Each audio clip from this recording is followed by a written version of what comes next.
hate that whatchamacallit though. I hate that like what they do with the daggone I hate that joint, man. But anyway. What, you mean in the back? No, you know that the Mars shit, because I think I'll be honest, I got my suspicion. I can't prove it yet, but I think that Mars shit is what be making our streams start crackling and stuff like that. Yeah, I can't prove it, but anyway, that's probably when they was working out the bugs. It like they got it under control now, but I think I agree as well. I think that's when they was working out the kinks. Yeah, and then too, on another note, before you answer that, it's like always on the shorts, like when you do the vertical streaming, it's like they always put the most effed up picture of you, like, you know what I'm saying? That'll be a picture that's being seen. You know, it's like, yo, come on. Yeah, I gotta every time the show's over, I gotta change that thumbnail because for some reason, even though I uploaded the thumbnail to it, it gives me a different one at the end of the show. I don't know. That is weird. That's a fact. And it's always the most messed up position, always, right? Hey, shout out to Rogue C. Good to see you, my sister in the building. My guy, JD1975 is in here. Oh, hey, Black Beauty Gaming. That's for Sharon. What's up, JD1975 in the building? Yo, make sure y'all hit the like button on both channels. We simulcasting. Y'all can support the brother Sharon on his side of the game. Make sure y'all support him. Show love to your content creators. Like if y'all have something to say, y'all want something to add, the link is in the chat, pinned to the top of my chat, but also you can say so through the super chat or through the Cash App. You cannot kick Sharon off the show. Okay, I appreciate y'all. Thank y'all so much. So Sharon, why do you do this, man? Why do you do this? Why do you always try to make it about the men's, even when it has nothing to do with that? I think it's important because when I came in, the conversation was originally about marriage and contracts, right? And how men, and especially in the manosphere, this is one of the talking points that they use, is that marriage is like a business. And that's why we was relating business and contracts within relationships and how they relate. And for some reason, when we hear everybody talk about marriage like it's paperwork, like it's a contract, you sign here, you sign there, and boom, you marry. But if you let me tell you something, right? A contract don't stop nobody from cheating. A contract don't stop nobody from lying. A contract don't stop nobody from sneaking out the house at 2 a.m. Contracts is for goddamn cell phones, goddamn it. And marriage needs morals. And that's what we really need to have a conversation about, because when you get in with somebody, y'all gotta be morally aligned. Drip, that you, bro? Shout out to Drip in the building. The Drip God is in the building. What's up, Drip? What's going on, brother? I swear we the three amigos for some odd reason. I don't know why we keep clicking up like this, but shout out to y'all. Shout out Bracy. What up, bands? How y'all doing today? What up, good brother? What's going on? Drip on the beat. Make sure y'all check out my man Drip on the beat, man. Go ahead, Bracy. You got it. Yeah, and so marriage need morals. We have to be aligned. It cannot just be the contract, because men, for some reason, they keep breaking the goddamn contract. Because marriage is if it was just a contract, people would treat the shit like Netflix. They'll cancel anytime. No morals, no commitment. Just I'm done. I'm out. That's how it is. What you mean? That's really how it is nowadays, unfortunately. Hey, shout out to our sister. Hold on real quick. Shout out to our sister, Rogue C. I appreciate you, Rogue. She said, reunited, and it feels so good. Y'all gonna stop making this weird for me. But I appreciate you nonetheless. Thank you very much, my sister, Rogue. See, y'all be like Rogue C and support the show, Sports Stream. I mean, hope you don't mind if I say this out loud. How wonderful life is, 'cause you're in the world. Oh, did y'all hear anything that I just said? Yeah. Okay, cool. But yeah, come on, Sharon. You know for a fact that people do this all day, every day. They treat marriage like it's just going together. That's why I can't believe that y'all are against spiritual marriage, because shit, you might as well get married spiritually so you don't lose half your shit with the government. But But Brace, a lot of them niggas not leaving though. The women be the one that leave. Yeah, niggas ain't trying to leave, Brace. No, that's not what happens. What happens is that the person that breaks the contract, right? They try to act like they are the victim. And in reality, the person that usually is suing is the person that have to hold the other person who breached the contract accountable. So if that man cheats, she's going to foul because she got to hold him accountable for breaking the contract by not having the same moral compass to say, hey, I'm not going to just spread my legs like mustard, even though he's pinning his thing inside anything that he falls into. No. Come on, man. You know better than that. You know black men don't cheat, man. You know better than that. I don't even know why you playing and acting like wait, you can't have it both ways, Bracy. Either black men ain't getting no cooch like that, or black men is getting all the cooch. Which way is it? Because let y'all tell it, most of these dudes are not doing a thing, but now all of a sudden they creeping at 2:00 in the morning. They getting all this cooch by the pound. They doing it. No. Generally, in business, you're 100% correct. In business, yes, it's usually the person that breaches the contract that gets sued. Yes. However, in marriage, no. It's until you get on my nerves, until you upset me, until I don't like you today, do we part, unfortunately, in modern marriages. And you know it, bro. You know it. Shout out to my sister Rogue C is in the building. Good to see you, Rogue. Hey, sis, good to see ya. Good to see you, beautiful. Glad to see you. Go ahead, and so the issue that we have is that, like, I agree, black men do not cheat, and the problem is it's a lot of boys getting married out here. They are stuck in Arrested Development. They don't want to grow up. And clapping. Yeah. They are stuck in Arrested Development. A lot of them are stuck in teenage years up until they 32. They start off at 16, but after that, they don't turn into an adult until like 32 years old. And that's when a majority of our young men are turning into actual adults. This is why we see that they start to pay attention to their career. They start to say, I need to settle down. I need to get this. And this is when majority of our people start moving in the right direction. They stay in adolescence for way too long. And we got to start waking our young men up by being in alliance and saying what is the right thing, and not have it as if it's a nuanced thing. Oh, you could do a little bit of this, a little bit of that. As long as you come home and say that you love her, absolutely not. There's no more fence straddling, because the fence straddle has been a failure for the past 50 years, or at least for the past 10 that the Manosphere Rim Brothers has been in existence. What's the? And I'm gonna let my man Drip get in here, because Drip been trying to get in here, and then after that, Rogue C. What is this fence straddling that you're talking about? And then Drip, you got it, and then Rogue, you got it after that. I'll answer. Yeah, Free Zone. It is an open panel yet. So the fence straddle I'm talking about is that when we having these conversations, people, especially the men, they are way too open for if this and if then that. So, hey, as long as I love you and come home, it's okay if I fall and slip and trip inside of a vagina every 2 years, because I really do love you. I'm telling the whole truth because I love you. I lie to you because I love you, girl. Don't you see? Absolutely not. Wait, what? Wait, hold on. Nigga, what? You lost your rabbit ass mind. Wait, what? Who is doing all of this stuff that you're talking about? That's what these young boys are saying. This is why we gotta mature them into men of some substance. If we have them on one side of the fence and they gonna defend that side of the fence, this is gonna bring out stronger young men and stronger outcomes, so they could take that goddamn master and take off this lust that they have. But way too many of them just have lust on their mind. That's why OnlyFans is going so crazy. For who? It's going crazy for married young boys. That's why, because they're not on that side of the fence. They're like, I think it's okay for me to be a virtual cuck. No. What in the world? What? It is not okay for you to be a virtual cuck.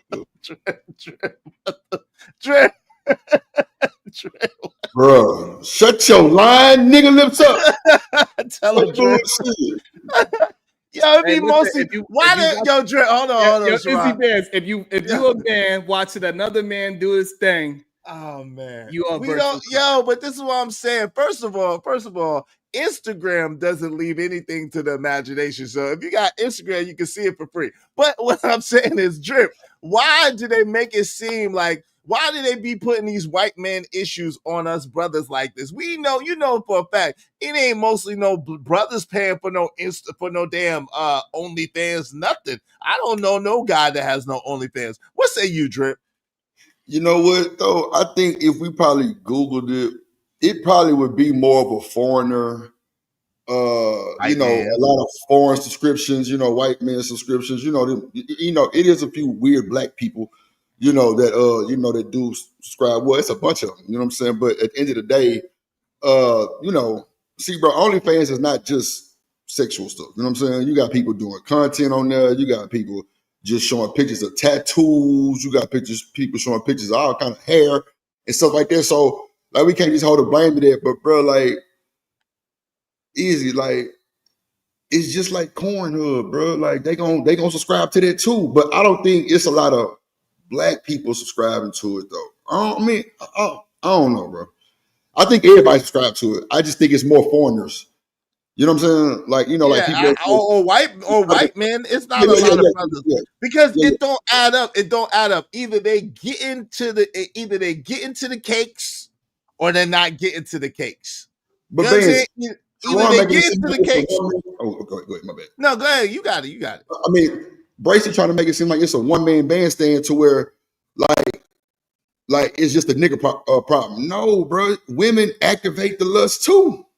Like they be, you know what I'm saying, making little poses, little bow-legged poses with one foot pigeon-toed and the other foot bow-legged so they can see that Nike check. Come on, bro. Y'all be soliciting sometimes, be trying to, man, look, never mind. So, and the reason why this is wrong, this is why it's a difference between men and boys, right? So on the man side, I don't see none of these goddamn women that is trying to thirst trap. I don't see it because the reason why I don't see it is because my algorithm, when I'm looking up real estate, taxes, things of that nature. So I'm not going to accidentally see some big booty hoe. It doesn't accidentally come into your algorithm. So the only way it comes into your algorithm is because you watching it, you liking it. Your other peoples that you rock with, they sharing it with you. Did you see this big booty hoe? And you like, yep, I got my baby all right here. Yeah, don't wow. worry, I seen the video. Oh wow. Hey, Big Dog Barker, wave in the back so I know it's you, bro. This is insanity, Bracy. You have broke the code. Insane. The baby arm is crazy. Not the baby arm, Sharon. I said the baby oil. He said the baby oil. Oh, the God, Diddy the baby oil. oil is worse. He said the Diddy oil. He said the Diddy oil. They got the. He said they got the Diddy oil. And so the problem is that men would try to hold women to this contract morality while they are breaking the contract morality, and that's the issue that we keep having, especially with our brothers. We know what the barbershop talks are. We always have that one fool that's in the barbershop that's complaining about his woman, and then we be like, "Hey, it ain't her, bro. You need to stop doing that nonsense in the street and treat your good woman correctly. She cooking for you. She at home every night. She taking care of the kids. Stop trying to be out here in the streets trying to be young. Put your damn quarter zip on and drink your matcha instead of grabbing some Hennessy in a goddamn Night Tech outfit." Hey, listen, but when they got the quarter zips on, these women got a problem with these brothers with the quarter zips on too. They sitting there talking crazy about these brothers with the quarter zips. What woman is having an issue with that, Izzy? Oh, there's a lot of women all over TikTok, all over Instagram that's talking shit about these young, but they ain't gonna change shit. On the other day on Sharon's show when I was up there was like, how that's just the outside. They just ain't changing. They gotta change more than a quarter zip. It's like, damn, can they start somewhere? Can they start somewhere? But yeah, you can't just say put diamonds on a pile of shit. See, right? But you keep breaking up. You're breaking up. I think I understand what you're saying. You're breaking up. You're breaking up. We can hear you, but you're breaking up. Okay, hold on. So what she's saying is pretty much like you have to change the attitude. We got to get men to understand that you cannot be straddling the fence on being one moment I'm righteous and in the next moment I'm P. Diddy. You gotta pick a side. You cannot be on both sides of the fence. You have to say, hey, I'm gonna be moral and I'm also gonna find me a moral woman. So you cannot be a moral man with baby all on your counter talking about it ain't my fault I keep seeing big booty pictures. Yes, it is. It's your fault. So wait, are we talking about real life? Can y'all hear me? Yeah, we can hear you now. Give me 1 second, y'all, and then drip. I'm gonna drip, and then you got it after that, bro. Shout out to Work Academics. Appreciate you for the $5, bro. She said marriage is a lifelong commitment. I think the problem is feminism teaches women to pursue their own happiness and not the duties of family. Yo, bars, brother. Shout out to my brother. Bars.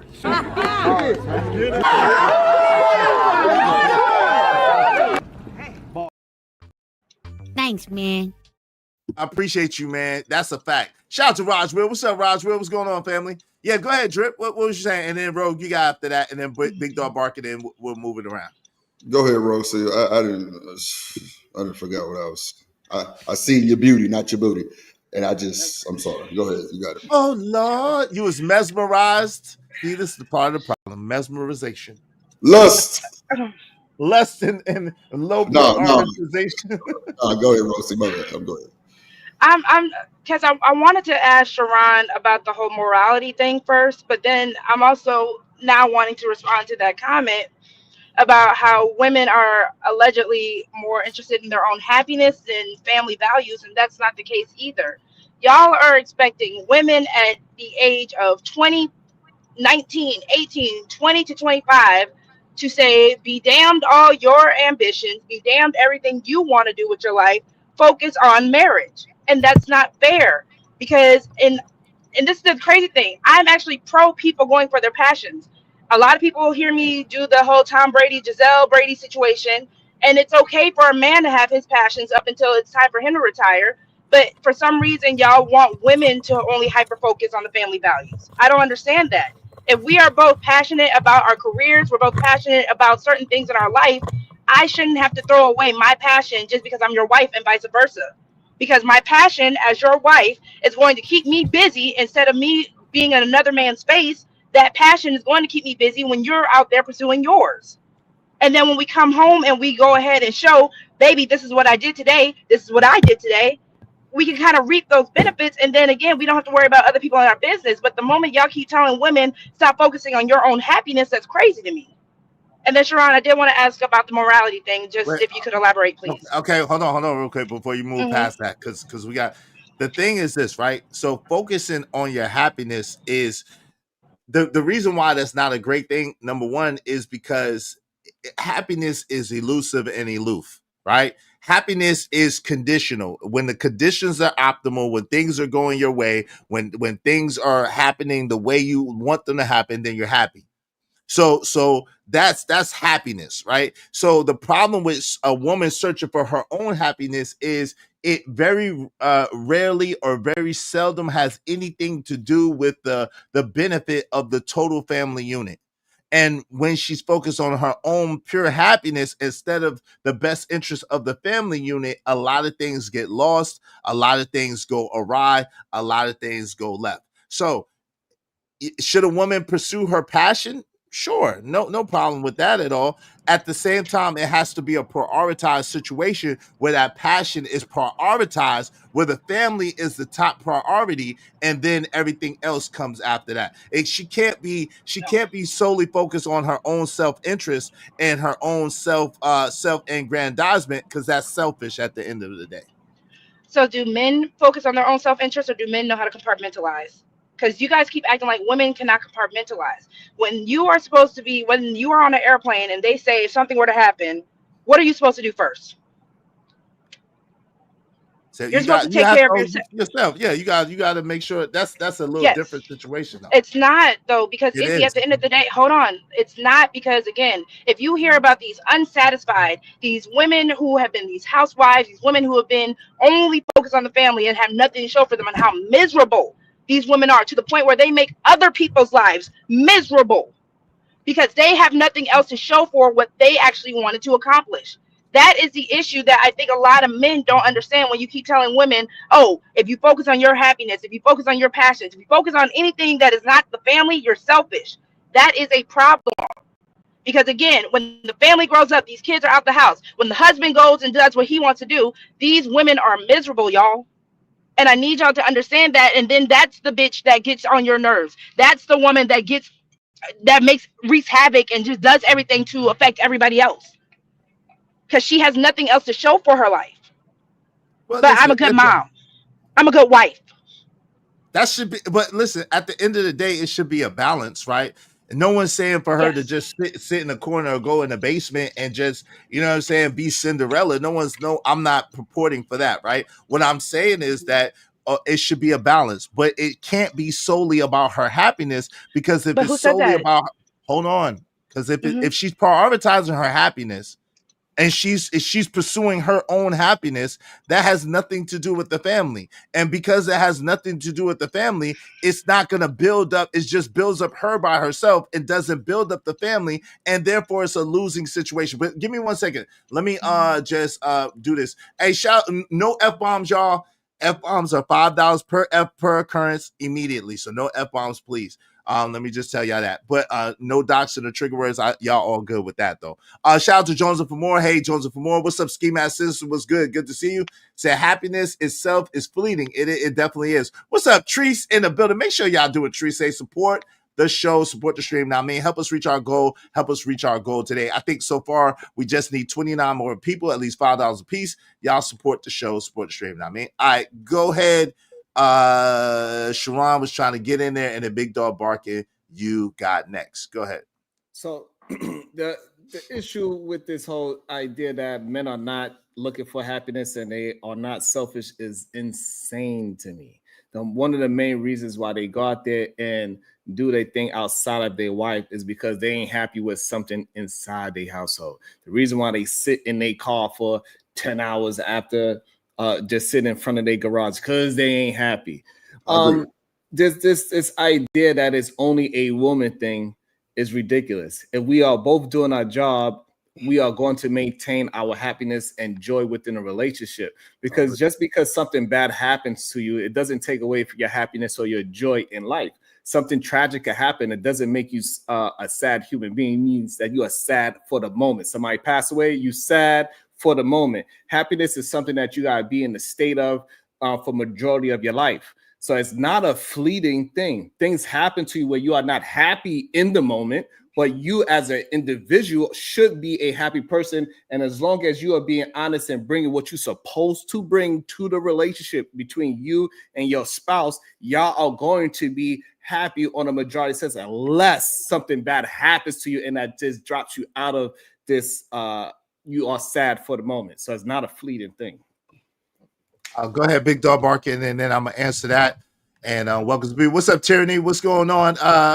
Freedom Bella in the building. Some women have and take pride in just being a great mom and wife.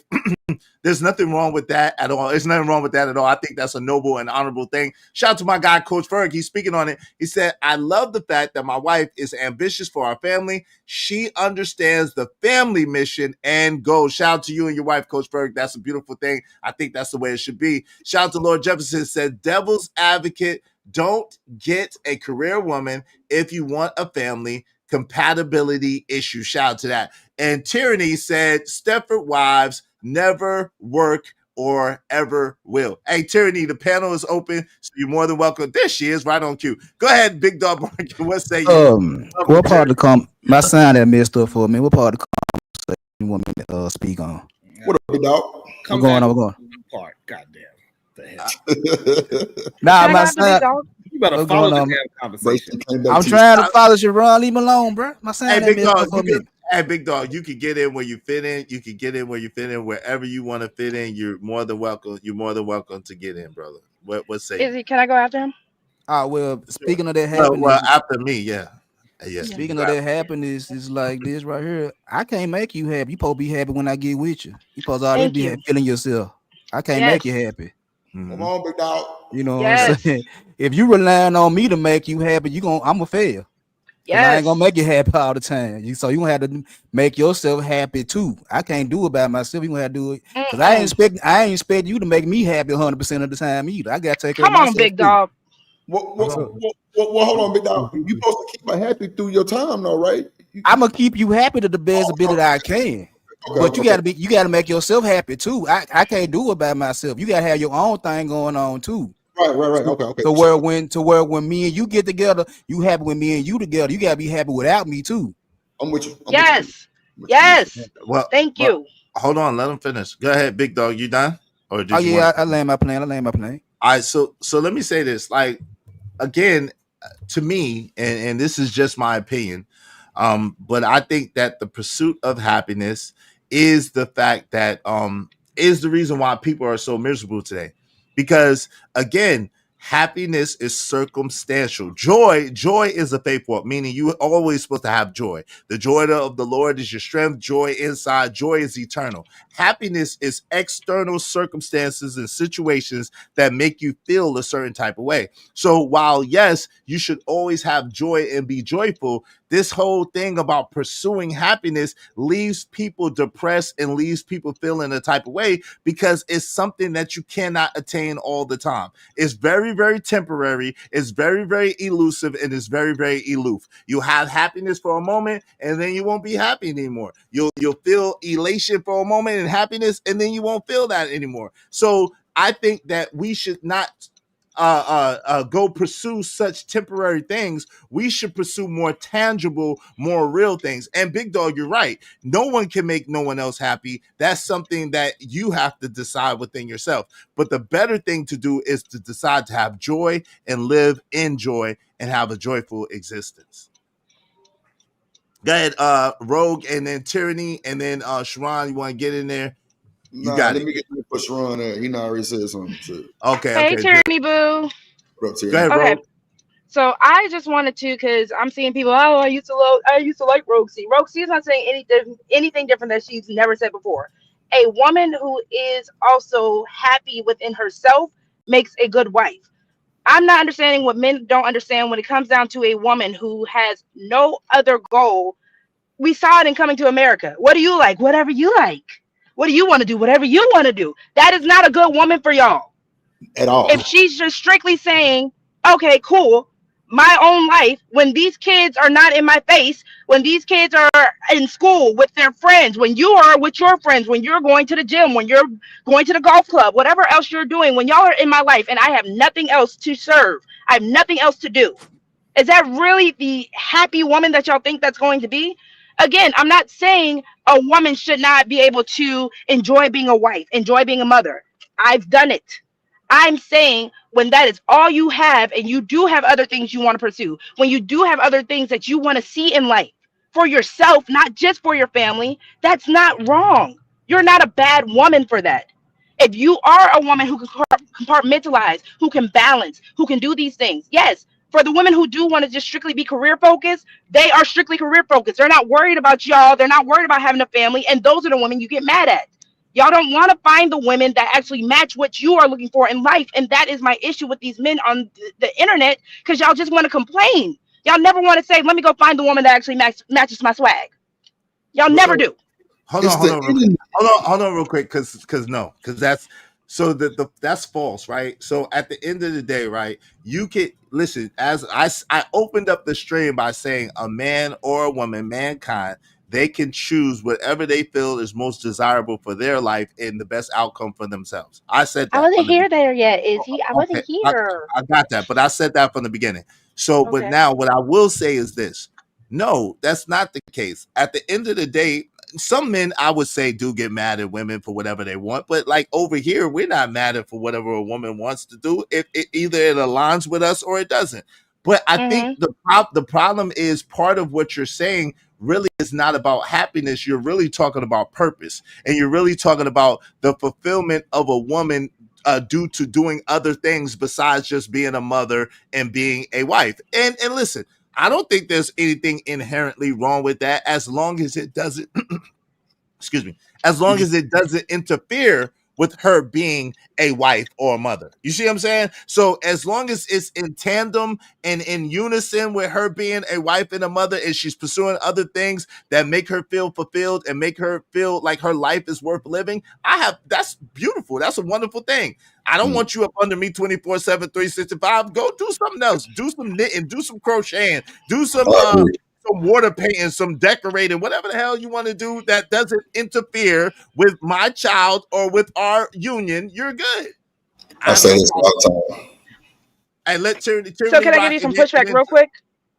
Sure. You got pushback for that? That's good. I do. I just have a little pushback. I just wanted to ask, because those quote unquote hobbies you gave, those are hobbies. So if a woman wants to be a writer and she actually wants to be a successful writer, if a woman does want to, because I've seen plenty of women with quote unquote careers. You have news anchor women, you have amazing women, amazing career in past, congressmen, all this stuff. What is the issue if she is still being a mother, if she is still being a wife? Not just a hobby. Wait, no, that's what I'm saying. Listen, as long as whatever she's doing does not interfere or take away from her being a good wife and a good mother, I have no problem with it at all, because some men have different desires. So some men are okay with that. Some men are cool with that. Some men aren't. It just depends. But as long as, for me, overall, generally, as long as it doesn't interfere with her being a good mother or a good wife, I'm absolutely okay with it. Shout out to Freedom Bella, real quick. Shout out to Freedom Bella. Thank you for the $4.99. Say great show, Izzy. I appreciate you. Let me let Tyranny get in here, drip, you're next, and then after that, Sharon, and then Big Dog, and then JD 1975, and then we'll open it up. All right. Thank you so much, Freedom Bella. I appreciate you, sis. Okay. Hey, Rogue. Hey, girl. I agree with everything she said. Okay. Okay. Question: have you guys seen the movie Stepford Wives? No, I heard of it, but I haven't. Okay, you guys should see that movie, because you guys want women to become exactly what that movie is. These men had to make their women by mind control be cooks, be cleans. When they came home, they fixed their meal. Everything was perfect, except these men had money. Okay, they didn't have to work. The women didn't have to work. They didn't have to do extra stuff. Okay, but even with their husbands having that financial assistance or being able to help them in a financial aspect, it still was too much for the women to just be like, yeah, I'm gonna sit at home and I'm gonna do everything my man wants. I did that and it drove me crazy. Because is that why you act like that right now? It drove me crazy because no matter how good I did stuff, he wanted more. And then I heard you guys saying something about, OnlyFans and stuff like that. When I feel like when men start watching porn, or when you guys corn. I'm sorry. Okay, I'm sorry. Corn. When you guys start watching corn and stuff like that, you guys start expecting more of your woman. So even if she's feeling like she's doing everything she can at home, I feel like some men will be like, okay, you know what? That's not enough. Do more. It will eventually drive the woman crazy. So I feel like the best relationships, the best partnerships is when a husband's like, baby, do you. And the wife says, husband, do you. And when we come home, we can make it beautiful together. That's all I'm going to say. Yeah, that's why women are not supposed to lead, because that's goofy. So let me just tell you why it's goofy. Whoa. That's disrespectful. Hold on, I'm not trying to disrespect you. I'm not disrespecting you, Tyranny. I love you. I love you. Hold on, Tyranny. When you were talking, I didn't say a word. Give me a second to complete my thoughts. He also didn't insult. I love you.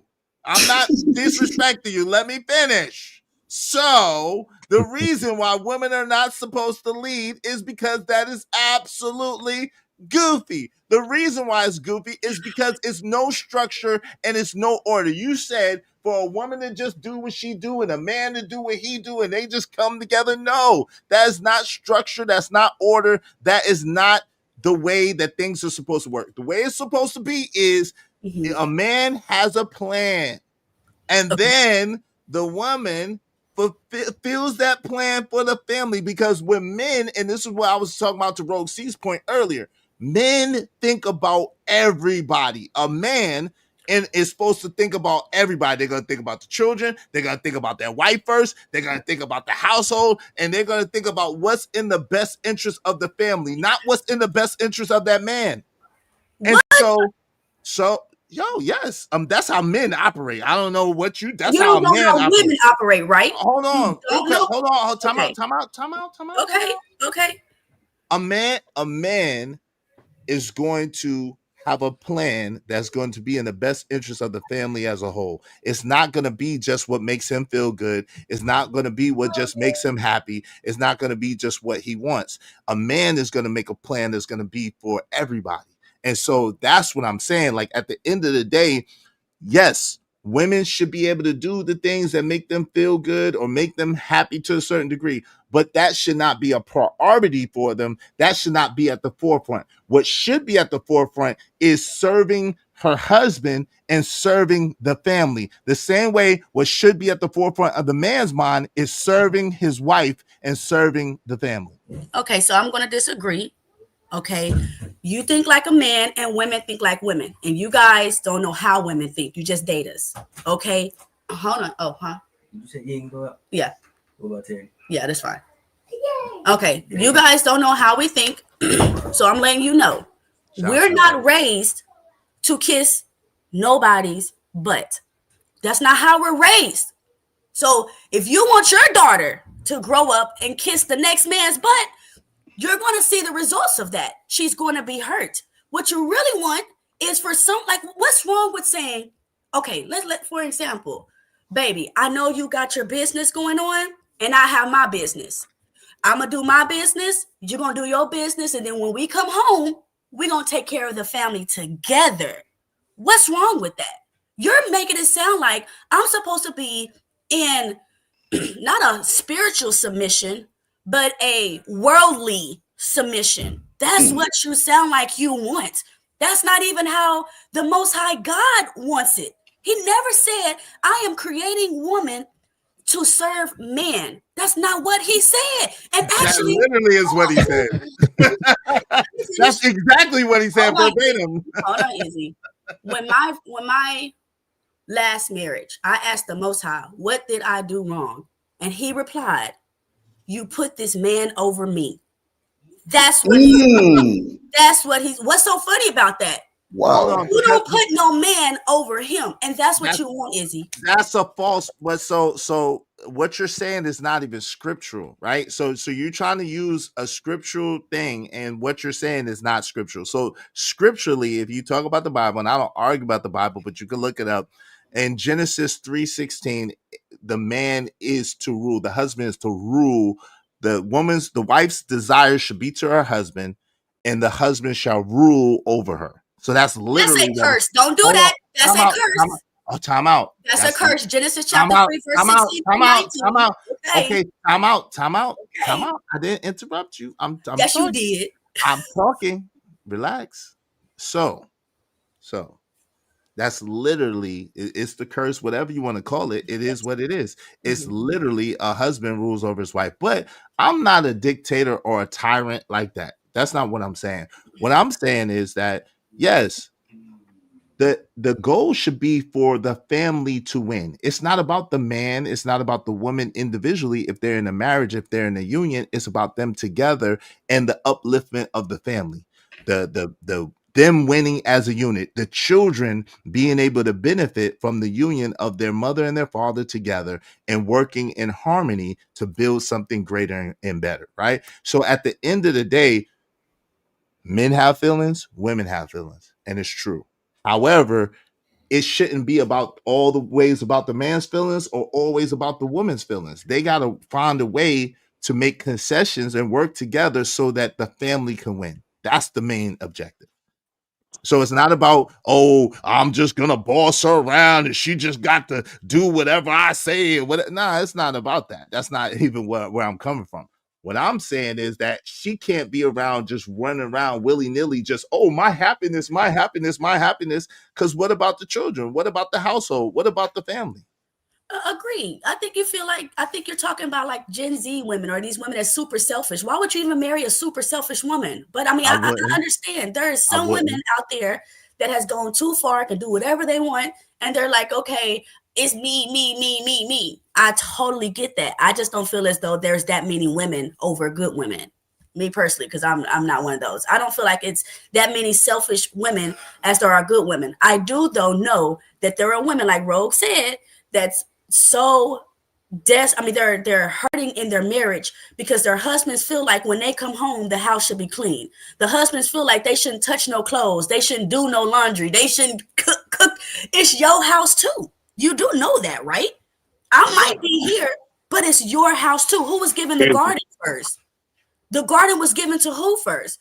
And if he was the only one in the garden, wasn't he cleaning his own garden? I don't think the woman was created for her to clean the garden. I'm just saying. But go ahead. I got you, Jay. Hold on. I gotta let Drip's next, y'all. Shout out to BMU. Welcome to the show. What's Drip up, is next. Drip is next, y'all. I'm gonna hold my comments because I got a lot to say about what Tyranny said, but to move the conversation forward, I'm gonna hold my comments. Go ahead, Drip, and then Sharon, and then JD, and then BMU, and then we'll open it up. And Big Dog, if you want to get in there, you next. Go ahead, Drip. So, fellas, if you ain't shit nigga, you can't expect to be shit in a relationship, bro. You gotta get yourself together and move forward. Why is everything so militant, bro?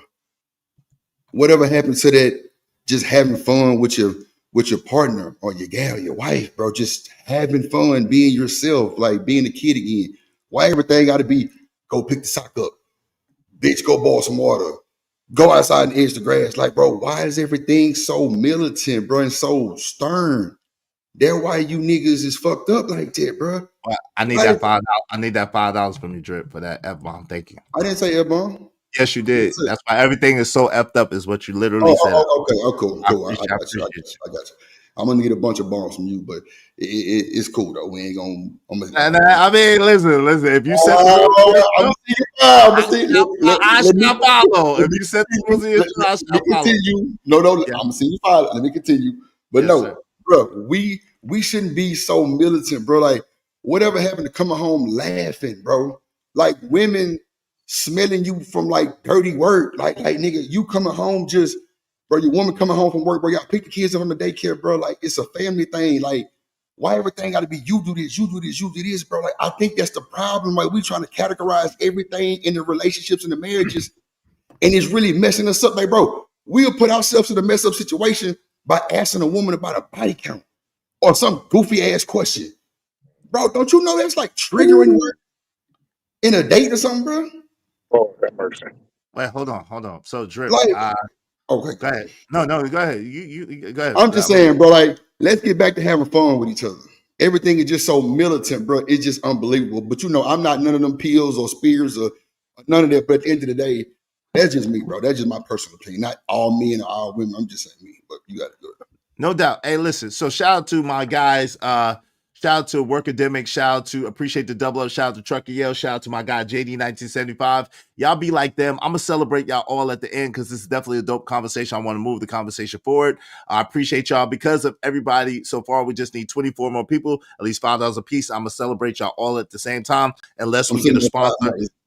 Okay, I appreciate you. Unless we get a sponsor, if we get a sponsor, I'll celebrate you individually. I appreciate you. Let me address Drip real quick, Sharon, and then you got next, and then JD, and then BMU, and then Big Dog Barkett. So, yo, Drip. Yes, it should be fun. I got the $5. Appreciate you, Drip. It should be fun, right? I agree with you. But what happens is that's the honeymoon phase of the relationship. Should you be able to laugh and joke and kid around with your woman and your wife? Absolutely, without question, right? Is it gonna be like that 24 and some more? No, it's not, because you're gonna have easy though, man. Hold on. Drip. My bad. Go ahead. Drip. Hold on, because I didn't agree with what you said and I didn't cut you off. So give me a second. It's cool. Go ahead. It's just all right. So yo, it's gonna be bills. It's going to be children involved. And when there's children involved, that's a lot, because a lot of times people have two different ways of parenting, two different ways that they see how or what should happen with the children. It's going to be family dynamics that are involved, you know, her side of the family, your side of the family. So when you have all of those dynamics involved, Drip, I'm trying to tell you from experience, when you have all those dynamics involved, it's not as cut and dry or as friendly as you would want it to be. This is where the real life comes in. And this is the thing that a lot of people are not really prepared for. And I think I would assume, and I would say it's the reason why a lot of people, it's the reason why a lot of people get divorced, because they want the wedding, but they're not prepared for the marriage.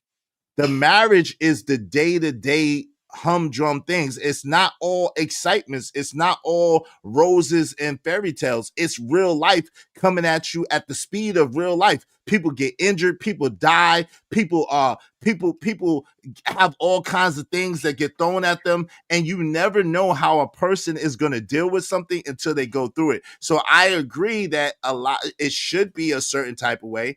And that would be ideal. At the same time, the truth is there's so many nuances that happen in real life between people that you may not have that luxury or that benefit. It may not just be like that. Can I rebuttal? Easy. Yeah. And then Sharon, you got it. That's why we adjust, bro. You just sit up here and gave me 50 bullshit excuses. Okay. It's family dynamic, it's kids. Bro, if you have a kid, that's what you got to deal with, bro. It's ain't easy no to say that when you haven't experienced it. I hear you go tell me I ain't experienced nothing. You ain't experienced it. How many times you been married? I'm in a relationship now. How many times you been married? I ain't been married, bro, but I love my woman, nigga. How many times you been married with children? Bro. I'm trying to tell you. Hold on. No, babe. I'm not disrespecting your marriage or your kids, bro. It's cool. I raised my niece and nephew, nigga. Like they were mine. And, bro, they got their rooms in my house. Like I just bought the nigga a Lamborghini bed, the dog up, all kind of shit. Like, nigga, I'm his good. I'm the great uncle, nigga. Yes. I take care of them niggas. And guess what? I pay my bills. I handle my business, nigga. I've been just hit by 18-wheeler, nigga, and still rocking. Congratulations. Why is it hard for you to do that? Why is it hard for you to do that? Hold on. It's not, but the thing is, Drip, before you get into your ego, hey, shout out to everybody that's sitting. Stop, hold on. Come on, man. Hold on real quick. Shout out to Stan Manson. Shout out to Shanika. Appreciate you, sis. Welcome to the show. Shout out to the book of RLM. Appreciate y'all. I'm gonna read y'all comments in a minute. Give me a second. Thank y'all so much for supporting the show. I really appreciate you. So, Drip, this is the thing what I'm saying to you. And this is the part that experience and youth and non-experience often clash. And just listen, hear me out, fam, because I got nothing but love for you. Hear me out. I got nothing but love for you. This is not an attack on you at all. I'm just being honest with you.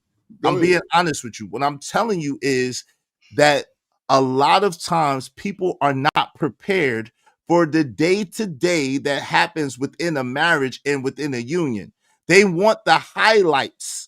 They want the good times. They want the cheers and the hoorays and the happiness, but they can't stand the rain. They can't stand the tests, the trials, the tribulations, and the hardships that come. And if anybody is being honest with you that's been through a marriage, they will tell you it's challenging sometimes. And the challenges that arise, the reason why a lot of marriages break up is not because men are just running here, there, and everywhere. It's because a lot of people are not prepared for harder times. A lot of people are not prepared for the challenges that come to being with somebody who has not been raised like you, who doesn't think just like you, who's not just doesn't operate just like you. People think that things are supposed to be a freaking highlight reel in an amusement park. And that's not what a marriage is, and that's not what a relationship is. Relationships have ups, relationships have downs. And that's not an excuse. It's the real deal of what it is. So, man, I never disagreed with what you said, though.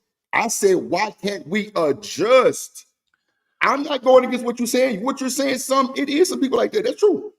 I didn't see you was caught up. I said why can't we adjust and handle it, bro? Nobody said marriage was easy, man. If it was, everybody would be married, brother. We have to sacrifice. A lot of people, like you say, are not prepared to do that. I'm not disagreeing with you. I'm just saying, if we supposed to be leading some nigga, why can't we put that on our back and rock out? We do, but again, what people are failing to realize is not just you.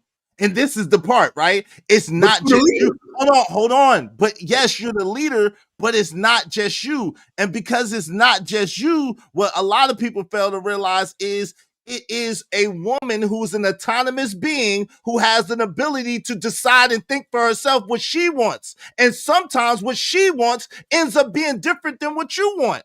But And guess what? that's Is it where a real woman gonna stand behind a man? hold on. And that's where the problems come in, because you can't force a woman to do shit. She has a right. Hold on. She has a right to decide what she wants, how she wants, and where she wants to go. And sometimes people grow apart, and her idea is not the same that it was when you first got together. And this is the challenging part. You can't alpha your way through. Shout out to Hoodservative. You can't fight your way through. You can't force your way through. You gotta allow a person to do what they feel like is best for them. And sometimes it's not what makes you feel good and not what makes your life good. Vance, once again, I'm not disagreeing, big dog. That's what I'm trying to tell you. I'm just saying, why can't we be leaders and lead? If she a good woman and she gonna stay down, she gonna trust her man to make the make the final decision. But those are the relationships that last. But what the problem is, that's all I'm speaking on then. What you're not acknowledging is the reason why most relationships don't last is because you can't lead your way through that. You can't fight somebody to fight them for them. That don't happen. You can't make somebody want to be with you that don't want to be with you no more. You can't make somebody listen to you that wants to do things their own way. That ain't gonna happen. It's not gonna happen. I didn't acknowledge it, bro, because for the third time, I did not disagree with you. I know that's going on, Easy Bands. I got partners in marriages right now with what you're saying. That's going on. They don't even sleep in the same bed. I swear to God. I'm just saying the positive outcome on it. We always be negative on it.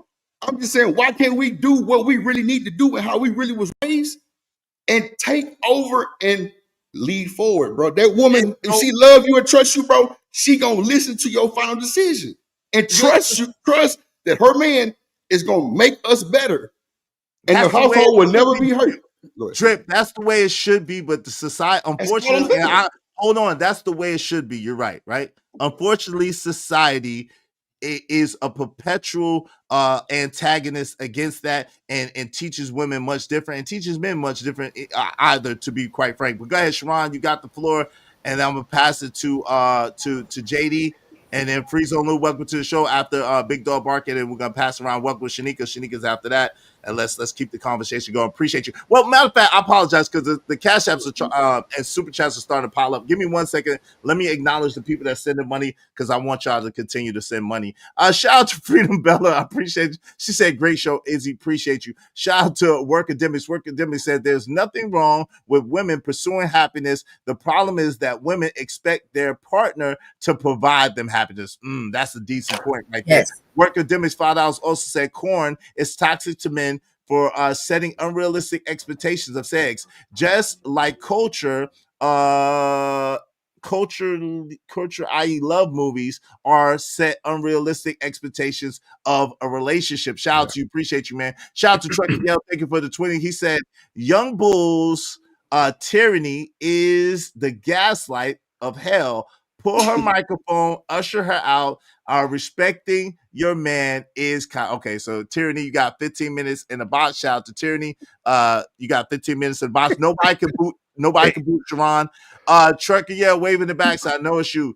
Shout out to Stan Manson. Appreciate you, Stan. If y'all want to bring Tyranny back, she didn't get to say much. It's only $20 to bring Tyranny back. Thank you, Stan Manson. Appreciate you, families. Thank you to Shanika. Appreciate you, sis. For Drip F-bomb. Shout out to Shanika. He paid it. So Drip got a credit of $5. Shout out to say, fuck it right now. Go ahead. There you go. Hey, read my Cash App. Oh, I'm sorry. I dropped the wrong damn person. Did I drop the wrong damn person? Hold on. No, drop this nigga. Oh, I'm sorry. I dropped Shanika. I didn't mean to drop you, beautiful Shanika. I'm sorry, beautiful. I'm like, what I did? Nothing. Hanging out with this knucklehead. That's what you did. Hey, shout out to Booker RLM said, keep killing the game. Izzy, women submit. Life is so much easier. Listen to Booker RLM. Shout out to her. Shout out to my guy, L Nix. Something to think about. Appreciate you. People talk about leadership. I question why y'all never define fellowship. Ooh. Any good leader has once been a good follower. Leader is one part. Shout out to that. Shout out to that. Shout out to that. My guy, JD 1975 said, he said, for the show and drip.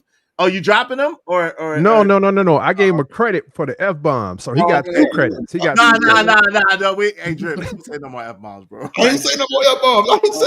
Okay, I'm gonna say you got credit, but don't do that. Hey, y'all can bring tyranny back. It's just 20. Thank you, Sharon, for your patience. You got it, Sharon. What say you, bro? Go ahead and cook, Bryson. And so this is why we understand that majority of men are not doing what Izzy is saying with looking out for the family, and everything that they do is for the family first. Because when they go outside and they go ahead and sleep with another woman, that is not for the family. They actually are destroying their family. And morals are what makes marriage real. Morals are the difference between saying I love you and actually showing up when it's hard, right? So the morals is what keep you from saying, well, technically the contract doesn't say I can't flirt with the bartender. Morals says sit your A down and respect your partner. And the funny part is, like, people love contracts because contracts have got these loopholes. Lawyers love loopholes, but morals, right? Morals don't have fine print. Morals are simple. Don't lie, don't cheat, don't disrespect. That's it. It's no asterisks, it's no damn footnotes. There's no see page 12 for exceptions. So marriage without the morals part is what Drip is really is attempting to communicate, and people are trying to act like they don't understand it. It's like a house without walls. You got a roof, you got a floor, but everything blows away in the goddamn wind. And the morals are the walls. So you got to keep that storm out. You got to keep the family safe. Come on, man. Right. Now, morals, and that's true, right? Morals, I agree with that. But morals, no, you're not cooking, because morals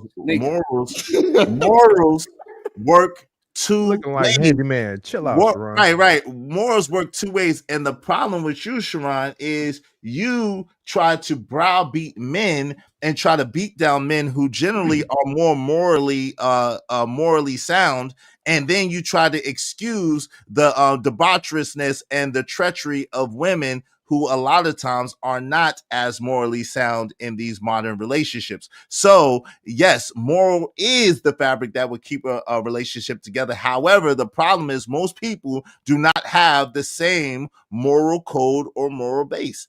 And that's what the issue is, whether they be men or whether they be women. And it's not one-sided as you try to make it seem. Yo, my man JD, what say you? And then was Shanika here? Free Zone was here first, I think, and then Shanika. Everybody get it back and forth. And then Trucker, Yeah. Hold on. You can get. Go ahead, Sharon. If you want to reply, you can reply before JD. Hey, you can let Shanika go before me. Okay. Shout out to that. The issue is that we hear the men communicate. What they communicate is not what you are saying. Majority of men would literally say, yes, I might stick my peen in something else, but I love you and I come back home every day. Majority of men. I don't know about majority. I can't say majority. Come on, Sharon. Majority. Majority of married men don't say that. Come on, Sharon. I heard them say that. I know I said it plenty of times. Majority of men are willing to put women through these shit tests. Their wives? Yes, put their wives through it. Yes.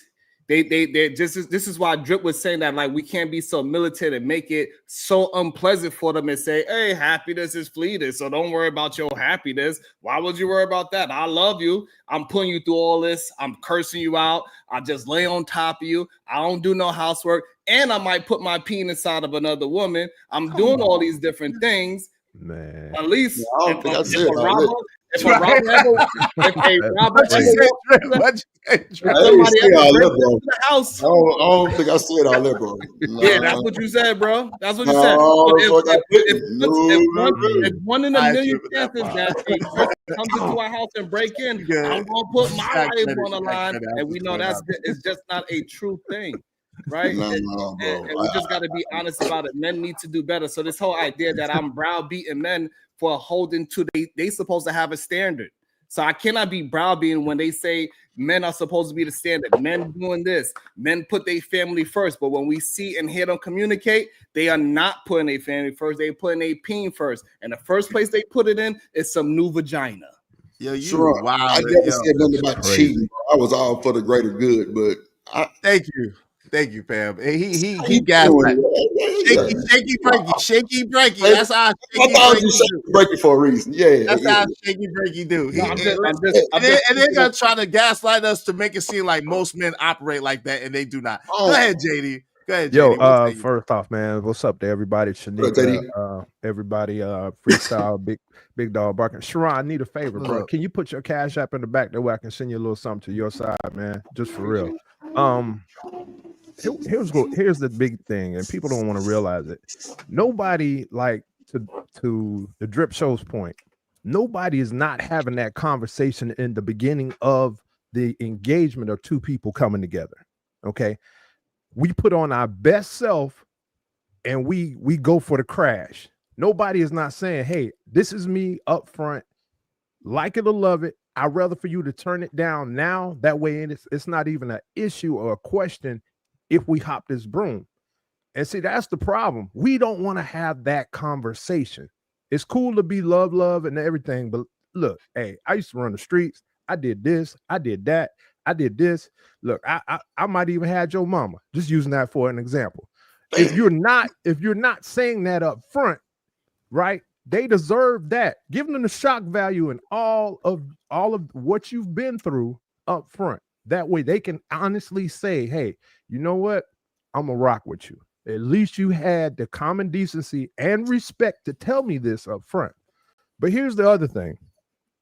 Even if you don't have that conversation, and I've said this before, people got to understand marriage is an enhancement. It magnifies what you already are from the beginning. So if you were lame in the beginning, it's going to show up that you're lame in leading in the relationship in the marriage. Come on, man. All right. It's just like someone like we Sharon, you made the analogy of it being a contract business, right? Well, say if you're a Fortune 500 company and you got millions of dollars, and you're loose with your money management skills before you get that big contract, guess what? You're going to be loose with managing that money for the business. It's the exact same thing. It's an enhancer. It magnifies what you already are. And people don't want to have that conversation because they're scared that if someone finds out who you really are, then they're going to flee. They're going to run. Owe that person the honesty up front. And that's the problem. That's all I got to say. And I would like to answer this super chat too. Can I read? Okay, go ahead and read it then. You gotta read it if you're gonna answer to it. You gotta read it because I haven't even read it yet. Go ahead, you got it. I can't see it. Okay, go ahead. Here you go. L Nix, something to think about with the 10 ball. Shout out to you. Appreciate it. Make sure everybody support your favorite content create. Dollars, 10s, 20s, 100s, 50s. We accept them all. The issue is debating to win instead of having honest conversations. You can't describe human behaviors that only attach it to one side. Everyone has to put in work and receive the reward or punishment. Facts, L Nix. Facts, big facts. And so the issue with this comment is that we are having an honest conversation. And that's 100% true. My opinion is 100% honest from my point of view. Izzy's is his, and vice versa with everybody else on the panel, right? And also, I cannot describe how a woman feels because I've never been one. I've never been tapped into her emotions to say I'm going to speak for a woman. So I only speak to men because I can relate to a man and explain and express what I've been through and what was my mental state when I was going through hardships or good times with my woman. Hey, shout out to L Nix. Appreciate you, fam. What's up, Cash Kid? Cash Kid in the building. What's up, Corey? Corey Loves Burners here. We in for some treats. Corey Loves Burner is in the building. What's up, Corey? What's going on? Hey, my guy, Savage. Nobody has the same moral base. That's a fact. And I said that. It is a fact. Most people don't because, listen, you know what? Just like none of us have the same fingerprint and none of us have the same toe print. I don't know why we expect people to think exactly the same way we think or operate the exact same way we do. That's the exercise of futility. It really don't make sense. What's up, Smitty? What's going on? is what he said was base, right? So we can all have the same moral base. Would it be exact? That's a different argument, which I understand that. But the same moral base, if we have a Christian base, that is just a base. Doesn't mean we agree everything in the Bible or whatever religion or whatever ideologies, philosophies that we have. So you can absolutely, like what JD said, if we are in concert, we are having conversations, we can see where our base is at. And so as long as we have a base, we don't have to stray too far away from our base. And that's how we will build better relationships, by getting men to take off that mask and say, hey, this is who I am, and represent that to a woman. So this way she could say yes or no from the beginning. Fam. Stop acting like you are something that you are not. You gotta stop. You talking about women that wear fake eyelashes, fake hair, fake daggone eyebrows, fake god doggone makeup, all the makeup, and then you're telling brothers to be real. The women are the ones that are fake, bro. They live fake, they think fake, they breathe fake, they sleep fake. They ain't the fake ones. They And get so BBLs and all types of other stuff. They work in sorcery and trickery and daggone magic. What you talking about? Right. And then you talking about the brothers being real? Come on, man. You gotta stop And so the issue is that none of those things have nothing to do with character. Just because somebody want to put something superficial on, right? We also know men wear toupees. Men dye their beards. They put mascara on their beards. I don't know why they took stealing their goddamn wife's mascara, but they do, and they put it on their beard. That's what you did? You put some mascara on your beard? I don't know. My grades is coming out beautifully. I don't mind it. You don't got gray today. You don't got gray today. I enjoy getting that wisdom. We also act as if men don't do these same cosmetic things. We know men get their teeth done. Men get their you put mascara in your beard. It wasn't. I see how you about it. My fault. But no, it wasn't a shot though. It wasn't a shot. It wasn't a shot. We see a bunch of men. We see a bunch of men in these spaces doing. Y'all ain't ish. You ain't, man. You ain't. You slick, boy. You slick. You slick, boy. Get a hole, goddamn. So what I'm saying is that so we cannot use these things that they do makeup as a way to say that that's a part of their character. Just beautifying themselves is not a part of who they are as a character flaw. Yeah, hilarious. Hey, shout out to Corey. Corey said Sharon is cooking as usual. Shout out to Corey. Corey's love burner is in effect, boy. What's up, Cash? What's going on? What's going on? DKTATL. Men want peace, women want happiness, love, and happiness. Hey, welcome. Speaking of a lovely lady, our lovely sister Shanika is in the building. What say you, sis? What say you on all of this? Shout out to you. Y'all sound like some Hebrew nigga-lights. Damn. Y'all are on one today. Okay. This is this type of day. Let's get it. Go ahead. Seriously though, I think that a lot of, and just from my personal perspective with regards to relationships, I'm not going to speak on marriage because I have not been a part of one. But as far as with relationships, I think that a lot of people approach them on an individual with the individualistic mindset, and we are forgetting that once you take that union, you become one. And so it's not about you as the individual and what you want anymore. It's about the family as a whole and what's best for the family. Because I hear a lot of people talking about what they want as an individual, but I don't hear anybody talking about what's going to benefit the family structure as a whole. Because if I, am so focused in my career, no, it's not a bad thing, but we have to acknowledge that there is going to be a point in time where I'm going to have to make a choice between doing something for my family or doing something for my profession. And I can't do both at the same time all the time. And so sometimes, you will have to make sacrifices. And I just don't think that people are really understanding that love is sacrifice. And if you're not willing to make that sacrifice, then there's no point in joining that union. That's good stuff. I agree. Shout out to Jay Lewis. She said, I got 5 on it. Appreciate you, Jay Lewis. Thank you so much. Because of Jay Lewis, I think we only need 16 people or 15 people, one of the two. I think it's 16. Y'all support the show, support the stream. Now, help us reach our goal. Help us reach our goal today. Yes, 16. Hey, Shanika, I agree. I couldn't agree with you more. I agree with you wholeheartedly on that. My guy, Free Zone Lou, what's up, man? What say you on the subject? And then Trucker, you're next, and let's get into it. What's cracking? I think the subject is going a number of different ways, so I'll just say this in regards to marriage and marriage is family business at the end of the day. And because a lot of folks don't come from families, or they come from completely dysfunctional families, I think it's perfectly reasonable to say that most people nowadays have no business being married. I don't think it's something that should be pushed upon those kinds of people, because they don't understand the dynamics and importance that having a family plays in the part of an individual marriage. Like me and my wife, we don't just lean on ourselves, we lean on our parents, our grandparents.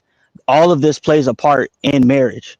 And so if you don't have a lot of those things, or you have an aversion to those kinds of things, I think for those kinds of people, the worst thing that they could do is get married, because they're going into something not understanding what it fully entails. And I'm really glad that, like, we need more married folks to come out and say that marriage isn't for everybody, because there was a time where people thought that the solution for the community is just everybody getting married, and that's just not the case. Without families, you're missing a lot of building blocks of what it takes to actually make a marriage flourish, because it's nest inside of an actual family structure.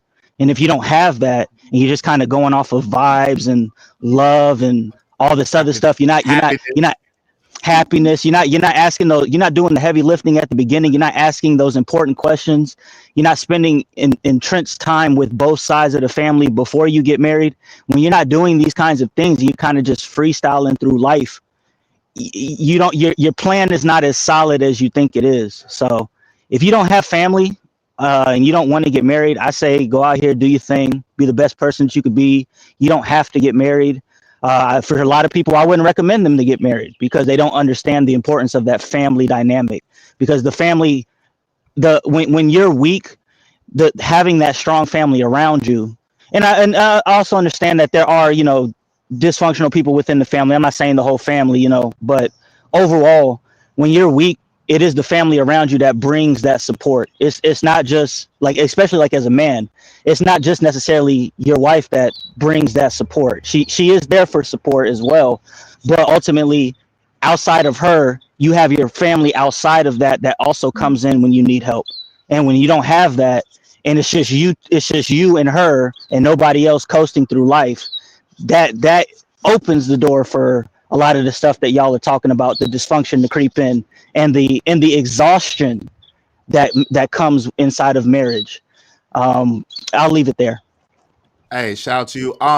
Shout out to Conscious Moron, said, "What up, Izzy panel in chat? What's up, Conscious Moron? My guy, Black Man Unfiltered, he had the dip. He said, preach, Izzy, preach. Shout out to you, Black Man Unfiltered.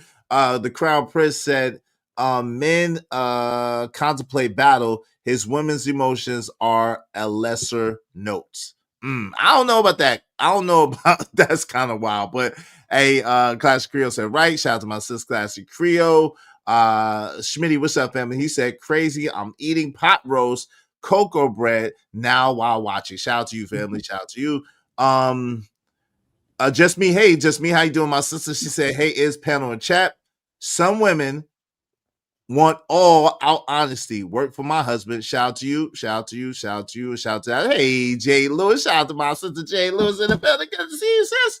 Shout out to y'all. Just me and Jay Lewis. Hey, listen, y'all make sure if y'all want your comments read, if you seen all the shares that's going on up here, we got 1 million shares. So if you want your comments highlighted in red, because I can see them all. I see you, Shiesty Bum, twerking in the chat. Shout out to Shiesty Bum. I see you wanting daddy's attention. Good to see you, Shiesty Bum, my sister, daughter, cousin, auntie. Anyway, but y'all make sure that y'all support the show, support the stream. You know what I mean? If you want your comments highlighted in the red, do so through the super chat or through the Cash App. It's too many comments to go through. I'm trying to get to everybody that come on my side at least once to welcome you. But if you want to make sure that you're being heard, do so through the super chat, through the Cash App. All right. Yo, Trucker, yeah, what's good, man? How you doing, man? Yo, how y'all doing? Doing well, and yourself? What's Hey, good? hey. What's happening, fam? Hey, Shanika, you giving them love and 90 vibes again. I didn't hear what you said, Jim Bob. What you just said? No, I was just gonna say when y'all done, if I can, I want to respond to Free. No, I thought you said, hey. Oh no, I'm not. There you go, Squad. There you go, Squad. Hey, nah. Hey, it's all good. Hey, you know what?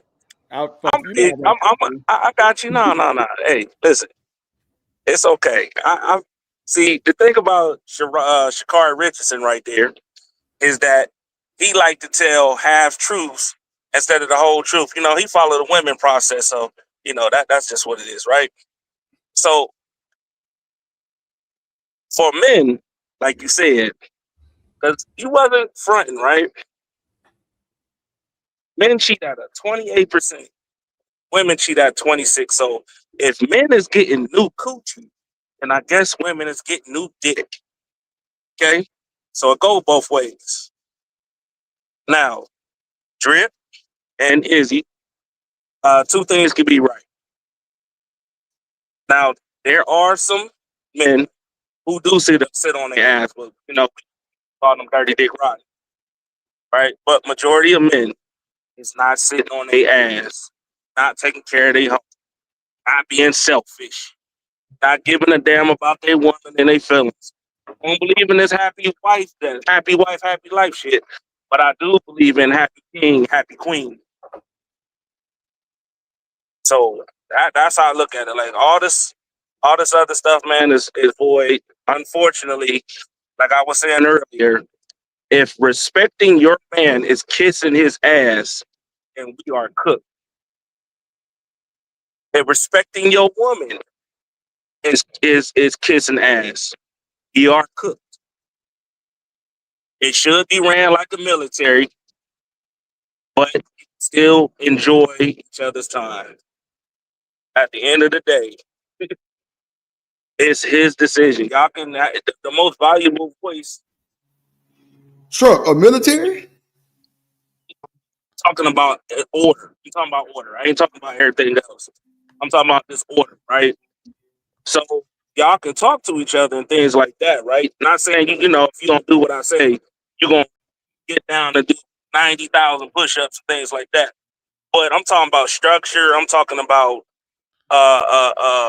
plans, things like that. Like everything, like what Izzy is talking about. Every day is a test, regardless. Every day, every single day. So Trump, that mean really you got to be structured too. Hold on, Drip. But that goes both ways. That's what I'm saying. Like, listen, I'm not listening. You can give the woman the plan of the year to success. It's her choice to follow or not. Like she should be able to desire. She should desire to rock with you. But if she don't, there ain't nothing you can do about that. The only thing you can do is cut your loss and find someone that's gonna follow that plan. Point blank. So if she's selfish, she was selfish from the. If she's selfish, that means she was selfish from the beginning. You shouldn't even been with it. That was a red flag. I'll be sorry. My fault. I'll be thinking that you be finished. Let me go. Hey, Drip. I told you never they finished. I told you they want to test their women. See now, hopefully you retract. Hold on, wait. That's false. Hold on, that's false. Hold on, Trucker. Ain't nobody. Trucker, let him finish, bro. Please let him finish. Go ahead. What I was saying earlier, Drip, is that majority of the married men or men that are in long relationships, they say these things about testing a woman and that they gotta go through hardship. Me personally, I don't want to put my woman through any kind of hardship because guess what? Stress is made for shoulders. It ain't made for hips. I want my wife hips moving in a different direction. I don't want to put stress in those things, right? And so if you are it's testing your woman, you are putting her through hardship. And if we are going to say that men are the leaders and women are the weaker vessel, if that's what you truly believe, then you should be taking that stress off of her and taking more burden of the relationship on so she could be in a happier place, a more joyful place, and she's going to give you that reciprocation with those hips that there ain't no stress on. So first off, if you in a marriage and you're testing, that is like that no. Now I do agree with you, Sharon, right? Like my foundation is to make your life a lot easier and a lot stressless. Okay, I could get with that. Feel me? Because at the end of the day, you know, it's not a one relationship; it's a two relationship. Both of us supposed to work in tandem. We supposed to communicate. You know, we supposed to be enjoying life together. So, you know, that's the real success. You know, that's the real riches. I don't understand like where you get this idea that men is testing their like why y'all ain't do that at the beginning when y'all was vetted? I don't understand that. That's my Izzy, point. can I get in there, Izzy? Yeah, BMU. What's going on, man? Welcome back to the show, BMU. How you doing? What's going Did you on, get man? 15 minutes walking yet? Yeah, Come on, man. listen. Leave Hey, BMU alone, did man. you get your balls back from? Yeah, I'm gonna leave it alone. So listen, I'm gonna say this. No F bombs though, BMU. So No, I don't have any F bombs. I just feel okay, like I'm on a. $5 I feel, per occurrence. I just have to let you know so you don't be mad at me. Absolutely. I feel like I'm on a platform that I heard Izzy, he always talks about biblical principles, and I think we leave it alone. The young man earlier, Drip was saying something about men being coming home and pick up this and do this here. Listen, if we're coming like what Izzy was saying from a biblical perspective, the Bible simply says that any man who finds a wife finds a good thing. When you find her, she's already that woman. She's already gonna move in that nature. So you don't have to tell her, go pick up a sock, go do what I tell you to do, because she's already been raised. The Bible also says, women, do not teach your girls or your daughters how to be drunk with wine or to be of themselves, but to how to serve their husbands.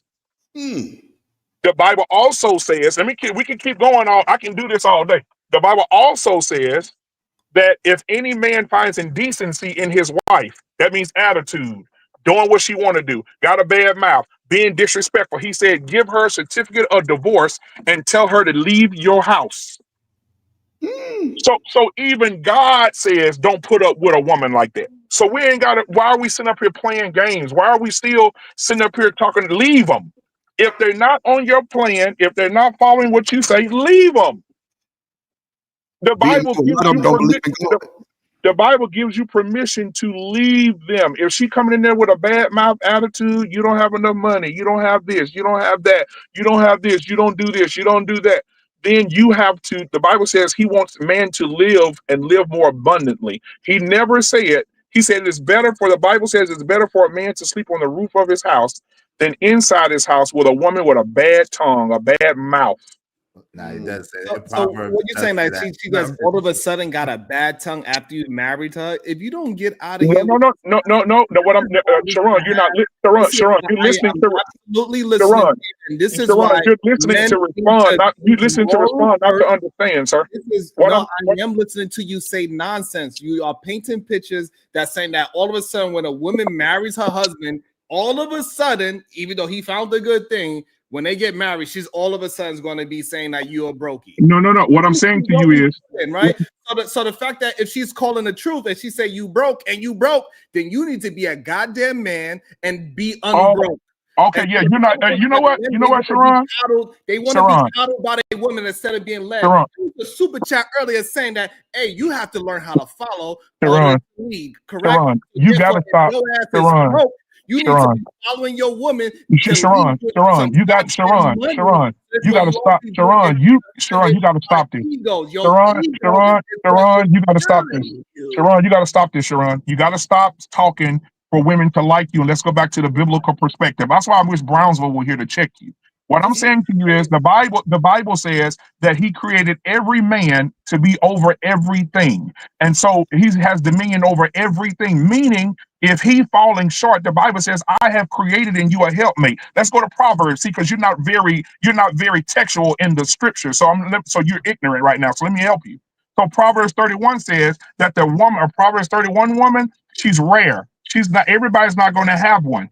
And so they say she's the first one up in the morning, the last one to go to bed. While the man's out working, they say she's also out working with her hands and bringing that money back into their household for that man to delegate over that money. So we're talking about if he's broke and if that nigga ain't shit, she ain't shit either, because God gave her the assignment to be his help, not his criticizer.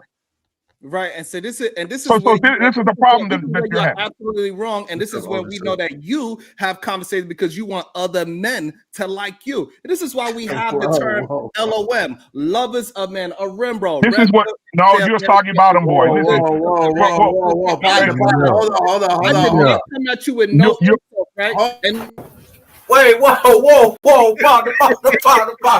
Oh, it's Pause, good wait. now. No. It's getting good today. Hold on, real quick. Let's reset. Let's take it. Hold on, trucker, please, brother. Shout out to Otis Who. What's up, Otis Who? One second. Let's reset one at a time. Sharon, hold on. Who got that background noise? Yeah, can someone mute? That's my dog or What the cat. hell is that? That's a bird. I mean, Oh, Lord. Hey, look, hold on, real quick. One mic, y'all. Let Sharon go uninterrupted for a moment. Yes, I think and that's Otis. Otis, double check one time. Say something. I think he was trying to make sure. We can't hear you, Otis. You might be you're on talking, mute. you're muted. Yeah.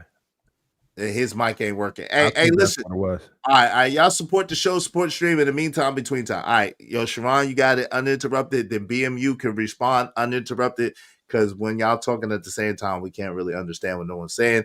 And then y'all can get in where y'all fit in after that, one at a time. Go ahead, Sharon. And so we understand that men are supposed to have a plan that they are following as well. And the way how a lot of men try to push out the scriptures that women are supposed to be following man, but the man's supposed to be following God. And the man is not the one that's actually leading. God and his principles and his foundational morals is what is keeping that base, is what's pushing the relationship forward. And for some reason, when we having these conversations, they tend to push that base out and try to put it all on the man. And this is when the conversations get dishonest. And if men would be more responsible for their role in the relationship, and they leadership skills that they are supposed to be getting, if we talk about in a biblical sense, they supposed to have the plan from God. If they follow that plan, they will not be putting a woman through all of this stress and trauma and work. The man said he gotta work and she gotta work, she gotta raise the kids, she gotta cook, she gotta clean, and all that man had to do was go to work. Absolutely not. No human being is going to be satisfied with that situation. And this is why so many women are running away from the things that somebody like BMU is talking about. All right, BMU, you got it. You got the floor, brother. Uninterrupted. Yeah, absolutely. So we're going to go back again because, again, I know that Ron, as well as he gaslights, he is not going to know scripture. He doesn't know it, and that's why he doesn't reflect to it, or he can't quote it, or he doesn't know anything about it. And so let me talk to Sharon as from a man who does know it and who does follow and who does have the family to do so. Because that was my goal: get married, have all my children by one woman, and to live that life. And that's the life that I'm living now. So I'm talking to you from that perspective. So the Bible does teach those morals of that. You talking about, oh no, a woman not supposed to go do this. No, the Bible says that a woman works with her hands. One of the most richest men in the Bible saw his woman with work ethic. It was work ethic. It was not because of what she wasn't working. He said, I see Ruth out there. Man, Boaz said, wait a minute, who is that woman out there working in that field? Oh, bring her here, right? The Bible teaches these morals like, hey, if a man is down, his woman is his equalizer. She's going to come in and help him. She's his helpmate. And so I don't know why we keep getting it confused. I don't know why we keep getting it caught up or confused, but it's his helpmate. It's a woman that comes in and helps him. And if a woman does not want to come in and help her husband, then she should be dismissed without prejudice. He should let her go. He should say, hey, it's over with. There's no reason for us to continue if we're not following these biblical principles. And you talk about the kids, the Proverbs 31 woman, and Izzy, back me up on this. The Proverbs 31 woman, first one up, first one down. She gets up in the morning, make sure her husband is good, make sure her children is good. While he's working, she's working. She's bringing those things back to him, and he's delegating those things because she respects him as the leader. Izzy, am I wrong about any of what I just said? No, that's Bible. That's what the Bible says. That's scripture. So then we get men coming on platforms telling women, hey man, you ain't got to put up with nothing. No woman shouldn't have to put up with anything. She shouldn't have to put up with this and put up with that. The Bible says that these things should happen. How therefore can you have any bond together if you guys can't struggle together? Yeah, I know, like you said, the weight is for the shoulders and not the hips. but then the hips ain't moving to help her husband, then that means she ain't shit either. If he ain't nothing, she's a reflection of her man. And any woman who will sit back and call her man broke, call her homegirls, call her broke, go cheat on that man because he having some financial struggles, is a woman who is not meant to be a wife, because a wife don't do no talking, and she do the walking with her man. She stand by her man. She don't go stand with another man or talk to other women about her man, because she knows, and anybody smart will say, if your man ain't shit, you're a reflection of your man, and you ain't shit either. Let me welcome. Hold on, give me one second. Give me one quick second. When somebody Give me one quick in second, info Sharon. first, Sharon, please give me one quick second. I'll let both of y'all rock uninterrupted. Let me just welcome some more people in the was building. 20 seconds. His was 30 minutes. No, listen, we're not gonna do that. We're not gonna do that. Shout out to Lord Jefferson. You was long with it as well. And this black community, and kings and queens. Shout out to Lord Jefferson. What's up, American tradesmen? What's going on? Raj Wilson, let's go. Yo, while Marvelous is in the building, is that a monkey in the background? I don't know. What's up? Number one, Emperor Co in the building. Whoever that was, get a pet cat that'll take care of them wild ass birds in your crib. Shit. What's up, Ramil? Israel said, can two walk together except they be agreed? That's Amos 3 and 3. Shout out to you, family. TB Trucker says Sharon doesn't know the Bible. He says that.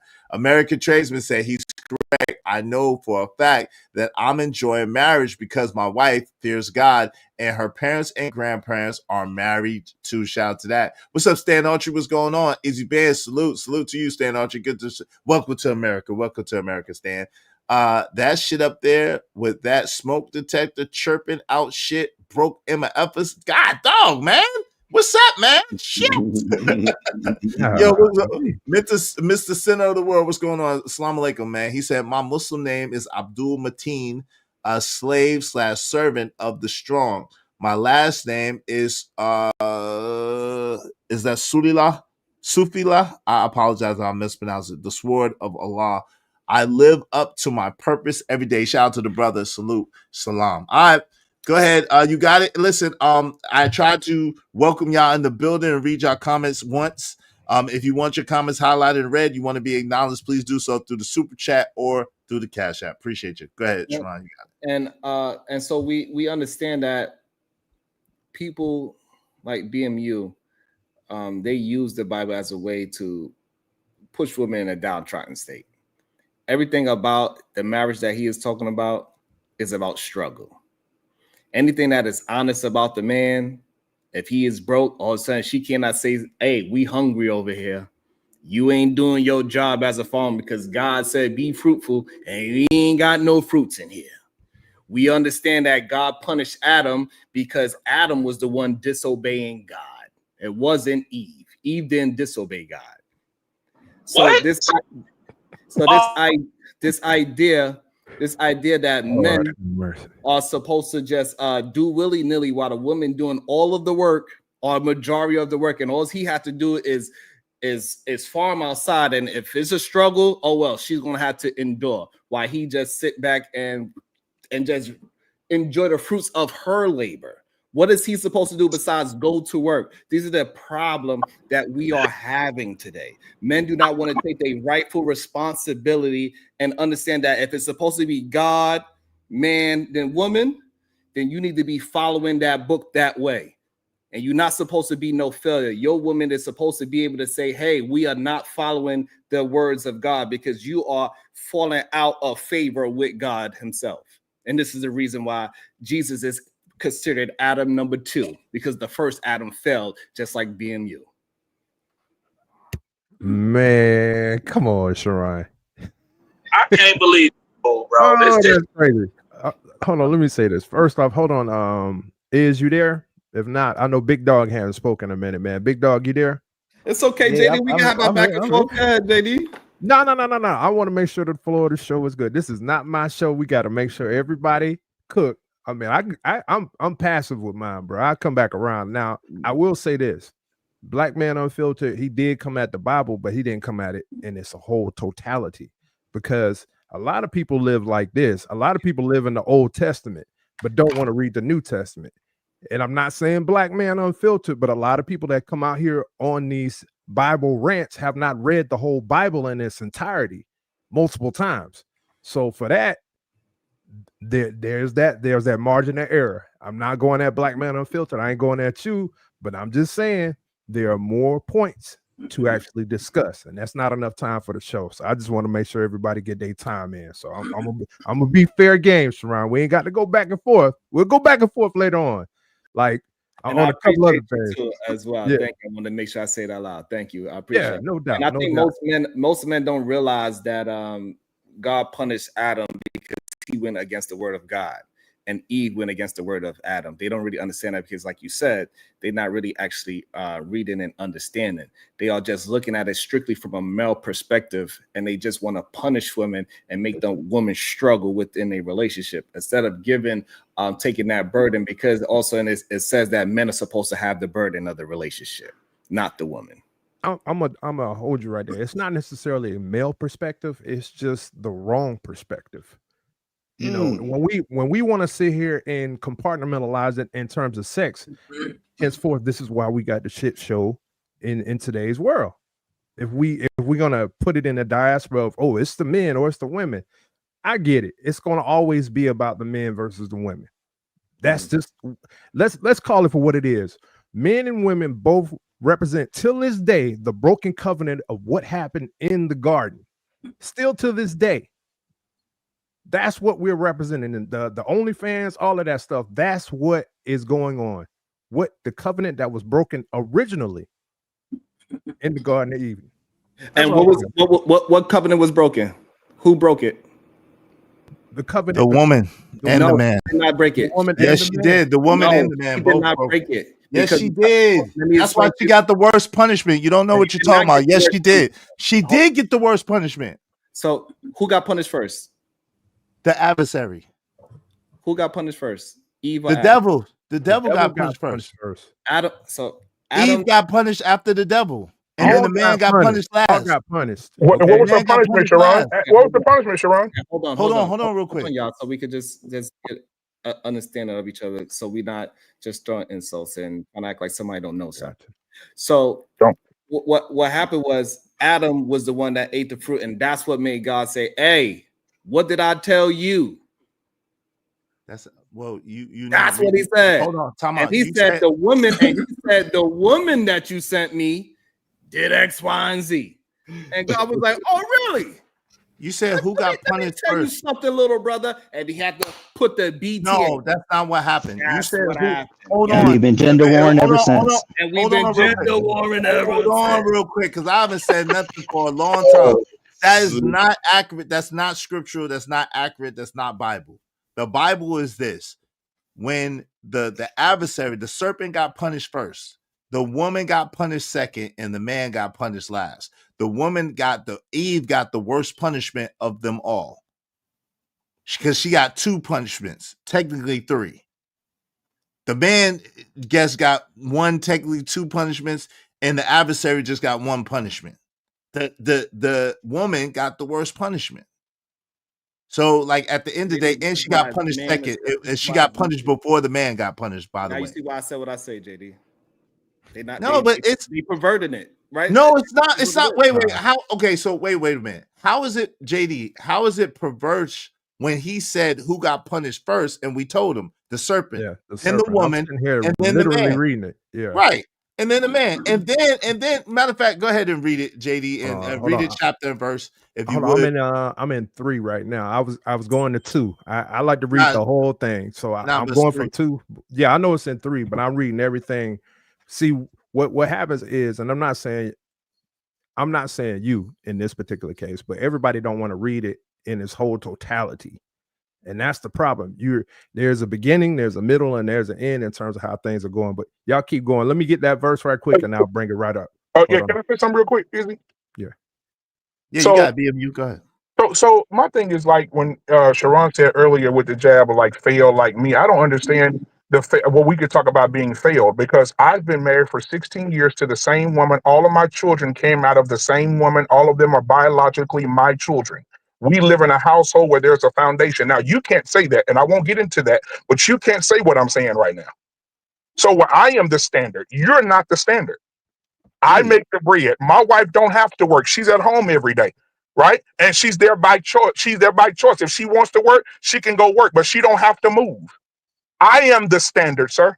I'm the standard. One woman, one marriage, all my children by the same woman. I was raised that way. My father is that way. My grandfather is that way. We don't have no divorces in our family. My aunt's been married to their husbands for years and years and years. My grandmother and grandfather married for 63 years. My mom and dad on Christmas Day this year will be married for 43 years. And I've been married for 16. All my kids by the same woman. I am the standard. And so when you talking, you will respect the standard because you are not the standard. You come secondary to what I do in my household. I make the money, I got the house, I got the money, I got the children, my kids are set up. Everything I got going for me, I am the standard. And anybody that says I'm not the standard is a lie, or they just want to say that I'm not, but I am. Same woman, all my children are together. I work, I make great money. My kids don't want for nothing. I'm in my community and I have receipts if we would like to put them up on the board. But I am the standard. I'm the standard, sir. And there's nothing you can say to block that or to. I am the standard. I did it the right way. I married one woman. I am not divorced. All my children are by the right woman, the same woman. I didn't go out and impregnate all these black women and make black women statistics. I am not the problem. I am not a part of the problem. I didn't create single baby mamas. I am the standard. He done checked off a lot on that list. I am the standard. So that's what I want to hear you say. I am the standard. Yeah, and so the problem is that so the problem is if we go by the CDC, you won't be the standard. I am the standard. I am the standard. You might be the standard of high cholesterol, right? You could say yeah, hey, that's fine. I got you know what? I got I got high cholesterol, but when I die from high cholesterol at the funeral, they're gonna say he was married to one woman with all his children by the same woman. When you die, how many families are gonna have to show up because you was irresponsible with your dick? Ooh. So and again, so stop playing with me, boy. I am the standard, nigga. I'm a big nigga with high cholesterol that's gonna have all my kids taken care of when I die, nigga. A big nigga who did it right. A big nigga that didn't go out and fuck multiple women and create baby mamas. You created. Listen, and this is the problem why you don't. This is why you have a problem. This is why you have a problem. This is why you have a problem with EBT and all this other shit because you created women that had to be on this shit.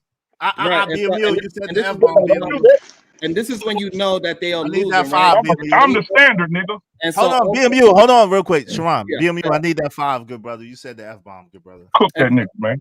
And so this is why we know where this is a lie, right? And so we understand that he also probably a standard for erectile dysfunction because we know heavier set people cannot do certain things. I'm so, hey, you can come with the joke. Hey, you can come with the jokes all you want to. Come with the jokes all you want to, but at the end of the day, I can put my wife pitch up on the screen. You put your wife pitch up on the screen. I'm dicking her down over here. Why? I got 6 kids, 3 boys, 3 girls. They ain't hurting for nothing. And I stayed in my community and I did it the right way. Salute to you, good brother. Right. And so I am the standard, nigga. And right. You can come with the jokes, nigga. I'm the standard. Hold on. The standard. I need you to send me $5. The standard for the F-bomb. Let Sharon finish, please, sir. Thank you for sending me $5. You being the standard. Hey, doing dope things. I'm proud of you. You're doing your thing. I got the verses when you want to come to me. And so this is why we know that these men are this is just an ego trip. This don't have nothing to do with actual truthfulness, right? Because nobody is talking about themselves personal except for him. He the only one that brought himself into the conversation. In generalization of the conversation and what people should do in mass, right? And now he want to bring it about himself. Nobody was talking about him. He keep trying to bring it up about me. I'm on Sharon, on your show, Sharon. I never said anything. I never mentioned or said anything about his woman, but he want to say we want to compare women like I'm doing whatever I'm doing with my woman is mine, yours is yours. Nobody cares about that. We having a conversation of morality. We having a conversation that men should not be forcing they wives into some kind of struggle of. That's what we having a conversation about. My conversation is about stress should be for your shoulders, not your hips. That's what we are talking about. You want to put your woman through struggle. You want to tell other men to put their woman through struggle, just how you struggle to walk up some stairs without breathing hard. And it is okay. So what I do is say, hey, take that mask off, walk 15 minutes this way, walk 15 minutes that way. Do at least 2 push-ups a day to keep that estrogen pill away, because we know the red pill is the estrogen pill. And that's the problem with a lot of men. This is why they act so sassy. They don't know how to rest in their goddamn in their own self. So now we got to talk about some goddamn standard that we know he ain't holding up to. Okay, so let me say this easy. So let's do something real quick. Okay, so this is how you shut niggas up that say who they are and they ain't. So how about we just hold on? How about we both go off? How about when I get to the house, I turn my camera on, I walk you around my house, and I bring all my kids on camera to speak to you and say, "Hey, Uncle Sharon," because all my kids are in the same household, and so I can bring them in and say, "Hey, Uncle Sharon," and my kids ain't slacking. Their hair done, their hair cut. My sons are well groomed. My wife looks amazing, right? Come on now. Well, come on now. And so when I say I'm the standard, Sharon, if I said something personal about you, it was in the heat of the moment, I apologize, because that's a rule that I like to follow. I don't want to talk nothing about personal about your life or whatever. I want to talk in generality. So I, as a grown ass man, I take responsibility. If I said something insulting about your family or anything like that, if you felt that way, I apologize. All right, that's from me to you, man to man. But back to what I was saying. If you on your show talk about men all the time, rim brothers, and how niggas treating women and making them statistics, and got these women out here doing this, but when you got a man sitting right on this platform with you right now, you will not acknowledge that I did it the right way. You will not acknowledge that your cousin Brownsville did it the right way. We did it the right way. And guess what? You would rather sit on platforms and talk about niggas who ain't doing shit or ain't shit niggas than niggas who are doing the work. We don't have conversation with these guys. These are the guys we brush off, or we want to joke or have a joke or insult for. But we're not talking about the standard of men who were raised correctly by their fathers and their mothers, who saw how it was to grow up and see marriage and see love and see respect and see how marriage goes. And you go into marriage and you do the same thing. We're not giving those men any credit. And I'm not just talking about me. I'm talking about Brownsville, your cousin. I'm talking about other men who take care of their children. We're talking about the worst of the men, but we ain't talking about the best of the men. And we're talking about men that ain't made, and we're letting so many men that ain't experienced marriage or been with a woman give more advice than the men who are married and did it the right way. Facts. That's not truthful what you're saying. So I still need that $5, BMU. Oh yeah, I'm $50. What's the cash out? Easy shit. I'll send you cash out. $IZ SHOBANZ is Showman's. I got you, brother. So that's just not a truthful statement. The conversation was about the words that you're using by saying that women need to struggle to be with a man. No, there will be struggle. I said there will be struggle. Was never talking down on men that found a woman in the first place. It's not the conversation. The conversation is that we hear a lot of men use the Bible as a way to be misogynistic towards women. This is why a lot of women have a problem with biblical people. We understand that. We understand that people use that Bible to put their women in some kind of enslavement type of situation. And they leave out certain scriptures that is also representing for the woman as well. They only want to talk about the ones that is grateful for men and try to put that and lash that onto women. And that is the part that you are missing, because I'm having an honest conversation. I'm talking to the men that do not understand what they're saying is hurtful towards human beings.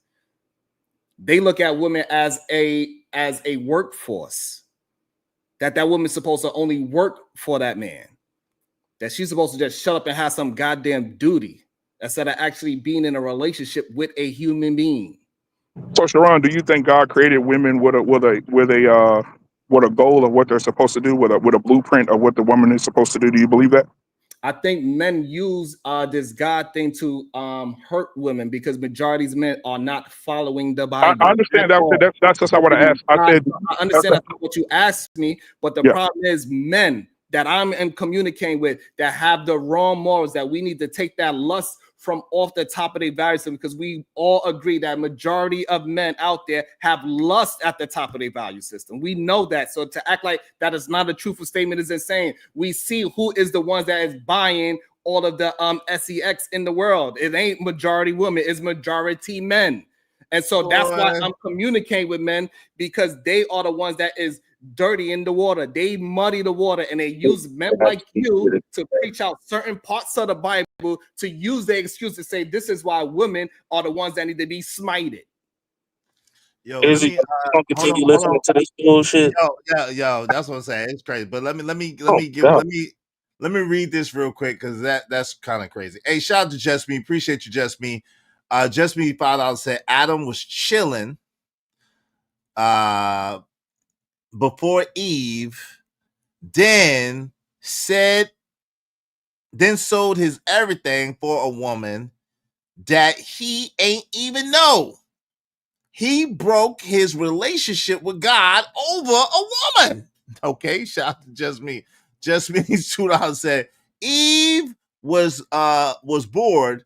She needed a job or a hobby. I'm just saying. Shout out to her. Shout out to James Moore. Appreciate you, James Moore. Salute. Because of Just Me and James Moore, we only need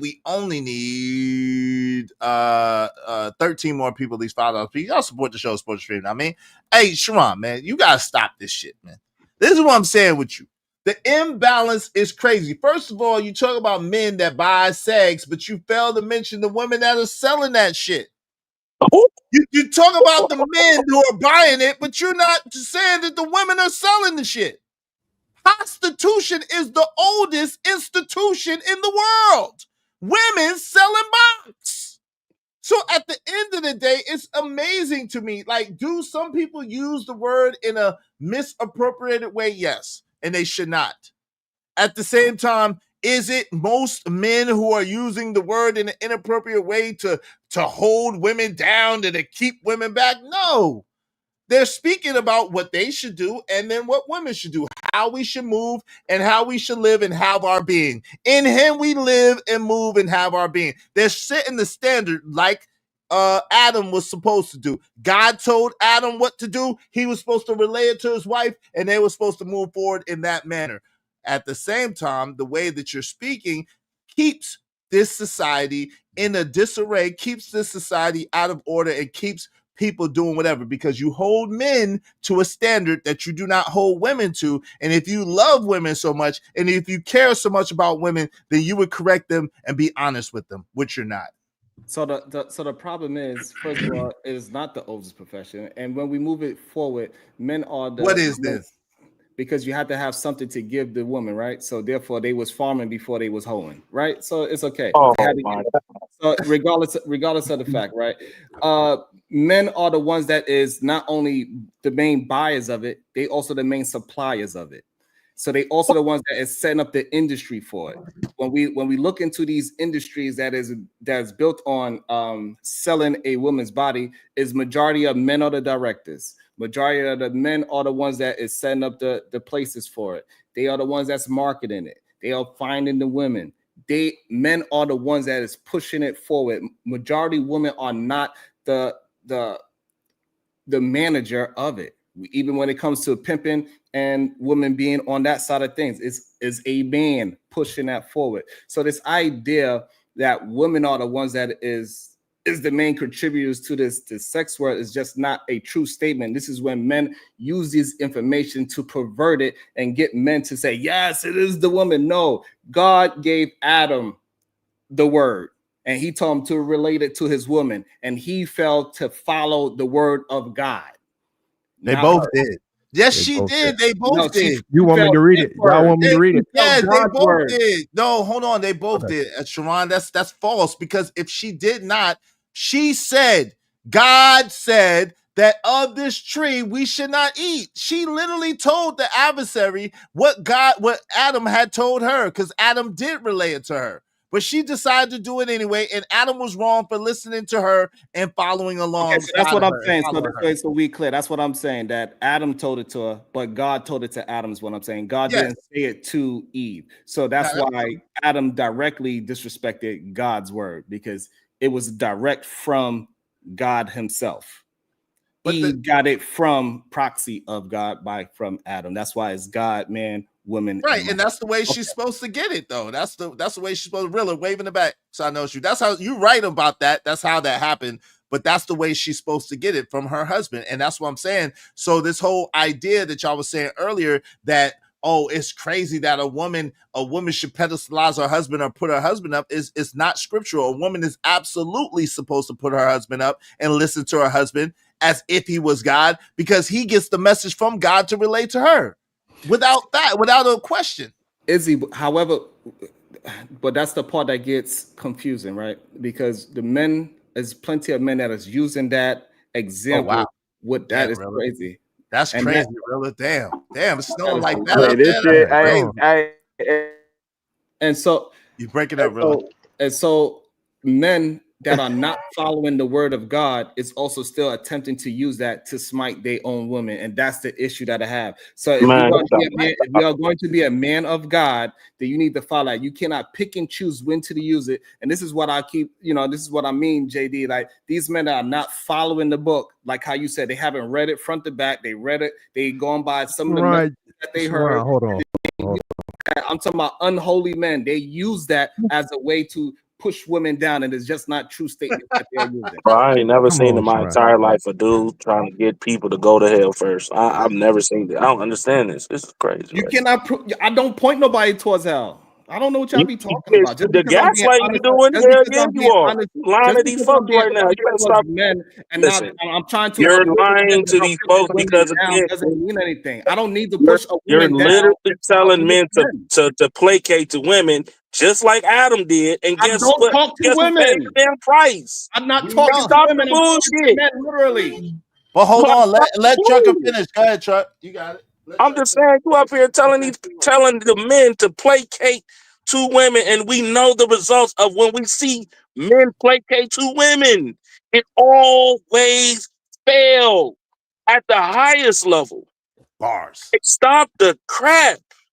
This shit is insane. Stop the crap. I'm sorry. I apologize for you hearing this blasphemy. This is crazy. Cover your ears, please. I wish I would just point out something that I said as telling women to go ahead and be out there selling box. That's not what he said. Man, hold on. Don't allow them to. So don't allow people to say that I am pushing people towards that, because I don't push people towards that at all. Bro, Hold on real quick, Sharon. What he said was that you tell men to placate to women, which is the part of destruction. What I said was the fact that you make excuses for women goes in line with what Trucker was saying, and it allows them to believe that they could just get away with whatever while you try to hold men to a standard that you do not hold women to. That's what I said, and that's what Trucker said. So we didn't say what you just said. If men will hold this standard, will they be able to be selling box? Yes or no? Please just answer the question. Hold on, real quick, Trucker, hold on. In your mythological perfect utopian world that doesn't exist, if every single man that ever existed did not buy no box, then no, they could not sell any box. So that's the standard I'm talking about. I'm telling men to not follow the sex worker situation. I tell men to be themselves. I tell them to be with one woman. Stop putting lust at the top of your goddamn value system, and then y'all come up here and lie on me saying that I am pushing for this thing. I do not push for it. I talk to men because I am a man. And so therefore, take that lust value system off the top of your value system. And for some reason, men want to hold on to the degenerate shit being a top of value systems for men. No, now you're lying. Hold on. Now you're lying. Words. Hold on. Now you're lying. Because again, you putting everything at the feet of men is not even a logical statement. It doesn't even make sense. It takes two people to make a baby. It takes two people to have sex. It takes two people to get married. It takes two people, unless you're one of these delusional women that marry themselves. It takes two people. So the very fact that you're putting everything at the feet of one person, one group of people, lets you know that you're totally off balance. We over here, we speak about the ills of men and the ills of women. We don't just say it's only women, and we don't just say it's only men, because we live in a reality world where we understand that men need to get their shit together and do this shit right, and women need to get their shit together and do this shit right, so that we can get this shit right and we can do this together and we can build our community. But as the sooner that you realize that you're doing a disservice and an injustice to society by continuing to make it seem like men are the reason why everything is falling apart, the sooner that you'll understand that the world can be a better place. Shit. I think that what you're saying is true if you can also acknowledge that men aren't the leaders, because two people can make a baby, but only one person can lead. And so as long as y'all acknowledge that men and women are equal as leaders, then that will make all of this make sense. But you can't say that men are the leaders, God, then man, then woman, and then turn around and say it's the woman's fault for us being in a particular place. And that's not excusing women of their behavior, but it's just saying, like, is there any leadership in existence to control that? Because if you weren't paying for my coochie, then I wouldn't have anything to sell to you. So obviously nobody's following the Bible, but yet everybody's throwing the Bible out to prove their point, and they're manipulating the scriptures to support what they're trying to say, which is why it makes no sense to even bring up the Bible in a conversation about relationships, especially when the audience that you're speaking to, everybody doesn't even go or live their lives in accordance to what's being taught in the Bible. So half of the people is going straight over their head. So what's the whole point in us having this conversation if everybody can't learn from it or take something away from it? But I appreciate the conversation. So let me address that. So what anybody chooses to take away from them from a conversation is their own, is whatever they want. This is not obviously any conversation is not going to reach every single person. The Bible does say one man plants, one man waters, and God grants the increase. So at the end of the day, this whole cop out about leadership is crazy. The reason why it's crazy is because God, whether you believe in him or not, is able to make everybody do exactly what he wants them to do, and he doesn't. And with that being said, people choose to do what they want to do. So everybody's not out here buying box. Everybody's not out here doing that. Everybody's not out here sleeping with her. Everybody's not out here cheating. Everybody's not out here disrespecting their wives. And every woman is not cheating on her husband. Every woman is not disrespecting her husband. Every woman is not giving boxes, selling box. The point of the matter is that at the end of the day, the fact that Sharon in specific continues to put it solely at the foot of man has absolutely nothing to do with leadership. Because that is like saying God is a bad leader because he has all these children across the world that do sin and iniquity every single day. And he can make them do what he wants them to do. So is God a bad leader? No. So hold on. No, hold on. Hold on. I thought you was finished. Oh no, I'm not finished. Excuse me, I apologize. Okay, so to make it seem like men are bad leaders because women are using their autonomy to do what they want to do, how they want to do it, is absolutely insane. It makes no sense to me at all. That it's a non sequitur. It's a false equivalency. This is what I'm saying. If you want to say that a man is a bad leader because a woman doesn't follow, then what you got to say is that women don't have their own autonomy. Women don't have their own minds. Women are not godlike beings in and of themselves. Is that what you're saying? If I can rebuttal really quickly. I'm asking you, is that what you're saying? What I'm saying is, and I hate to compare a relationship to a business, but if a business goes down, we're not looking at the frontline employees, we're looking at the CEO.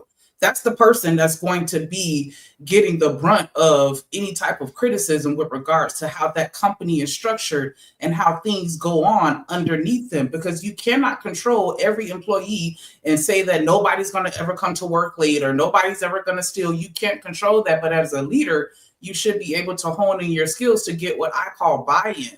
You should be able to convince a person, even if they don't agree, because as a manager, I've had situations where policies have changed and people didn't agree with it, and I was still able to convince them to do what I needed them to do for the betterment or the overall picture itself. And so I'm not saying that men are bad leaders because women have gotten out of control from your perspective. I'm just saying that I think that we need to focus more on the solution than the problem, and not necessarily focus on blame, because when things go wrong in a company, we're not going to sit around and talk about what went wrong for 6 hours. We're going to talk about what we need to do to fix it. And then after we fix it, then we can go back and talk about, okay, so what can we do to mitigate this from happening again? But I just think that we focus in more so on the problem and we're ignoring the actual solution itself and the root of why that problem is existing in the first place. Well, see, and see, this is, and that sounds very beautiful. What you just said sounds wonderful, right?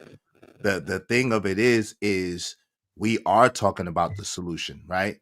When we bring up the Bible, that is the standard that we're trying to set forth and what we're trying to implement and put in place.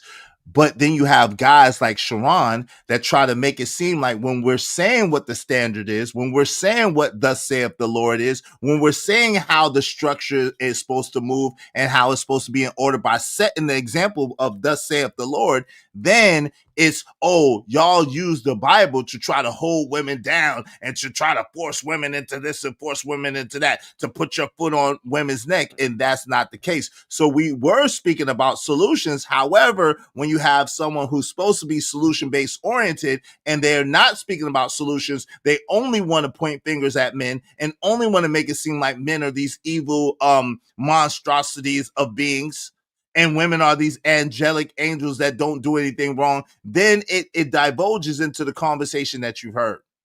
That's how that happens, for the record. So us bringing up the Bible is our attempt to show solutions and to show the structure and the order of exactly how it's supposed to work. That's I understand, but the reason, and I didn't mean to overspeak if you weren't done, but I just want to understand, like for me, just listening to y'all, it doesn't feel like you're speaking about solutions because you're telling me where we are and where we need to be, but I'm still not hearing the path on how we're supposed to get there. Yeah, women shouldn't be selling box. Okay, but why are they selling box? Why is it okay? Why is it acceptable? Why are men accepting it? Like we're not, I don't feel like we get into the root of the problem.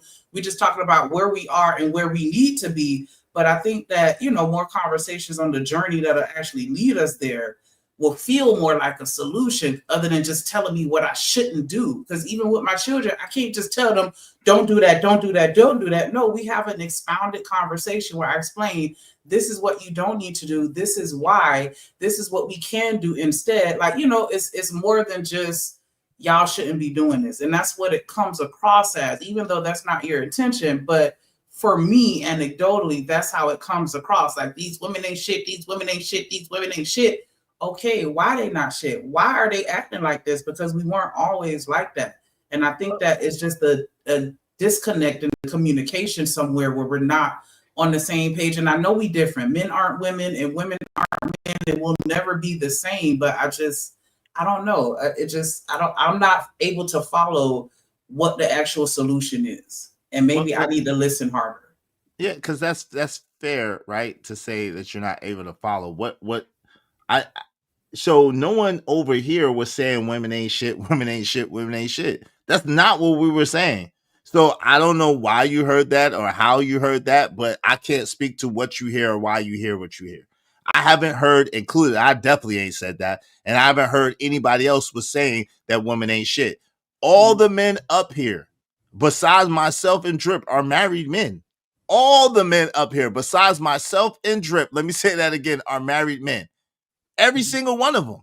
So even BMU, who was saying if a woman is operating like this, then you should not accept this. And this is why you shouldn't accept this, what he said. And he showed you scripturally to back it up. And he said, this is how your woman is supposed to behave. And this is how she's supposed to operate. So I don't even understand how you heard women ain't shit, women ain't shit, women ain't shit. He was praising his wife. He was talking about how beautiful his wife is. He was talking about how beautiful his woman is and how beautiful his family is and how he is the standard because of his family structure and how long he's been in the family. But he was the closest one to that. And he is living what everybody says is the standard.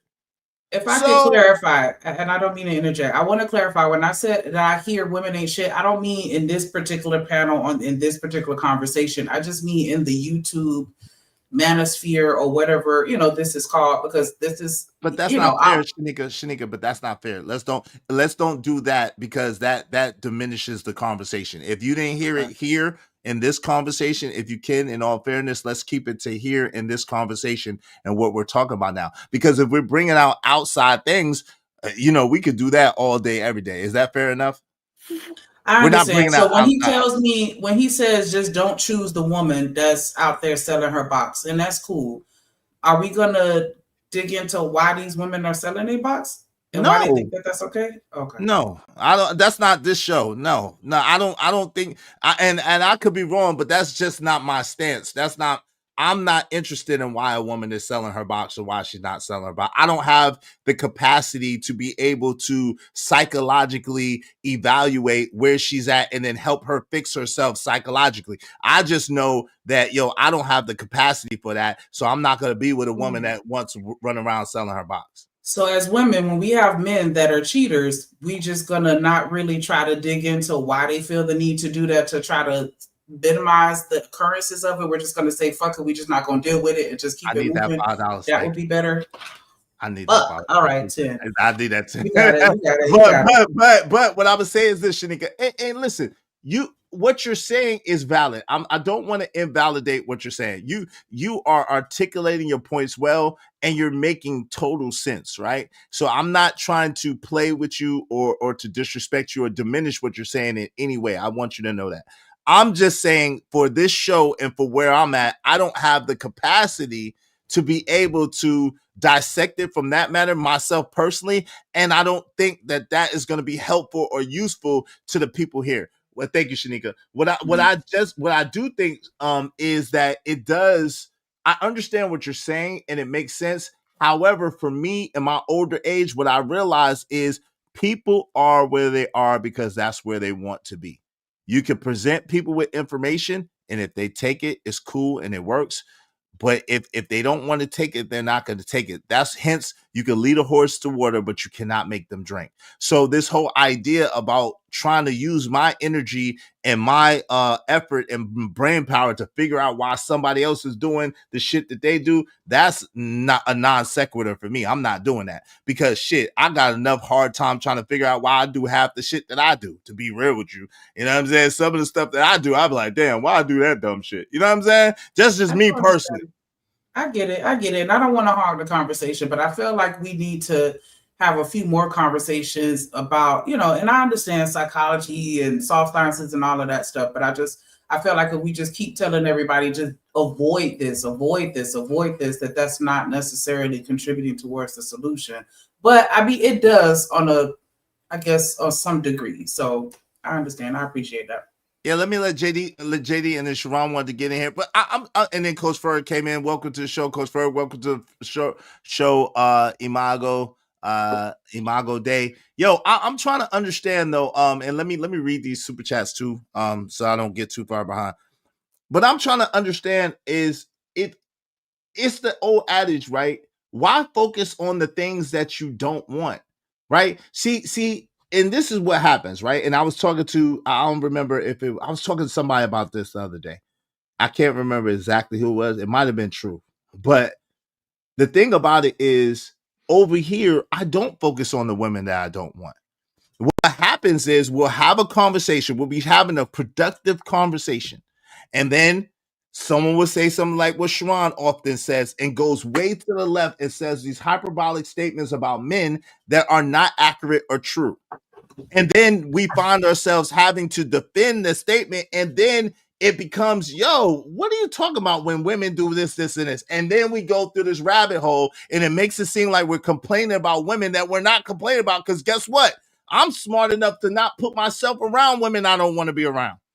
I'm not around women I don't want to be around. I don't fill my mind with it. I don't feel my attention with it. I don't feel my life with it. I'm good. If a woman is out of order in decency, I stay as far away from her as humanly possible. And so but it be the audience or it be people that come up here and say these hyperbolic statements about men that makes you have to give them a wake-up call. Like, come on, man, what are you really talking about? Like, this is crazy what you're saying.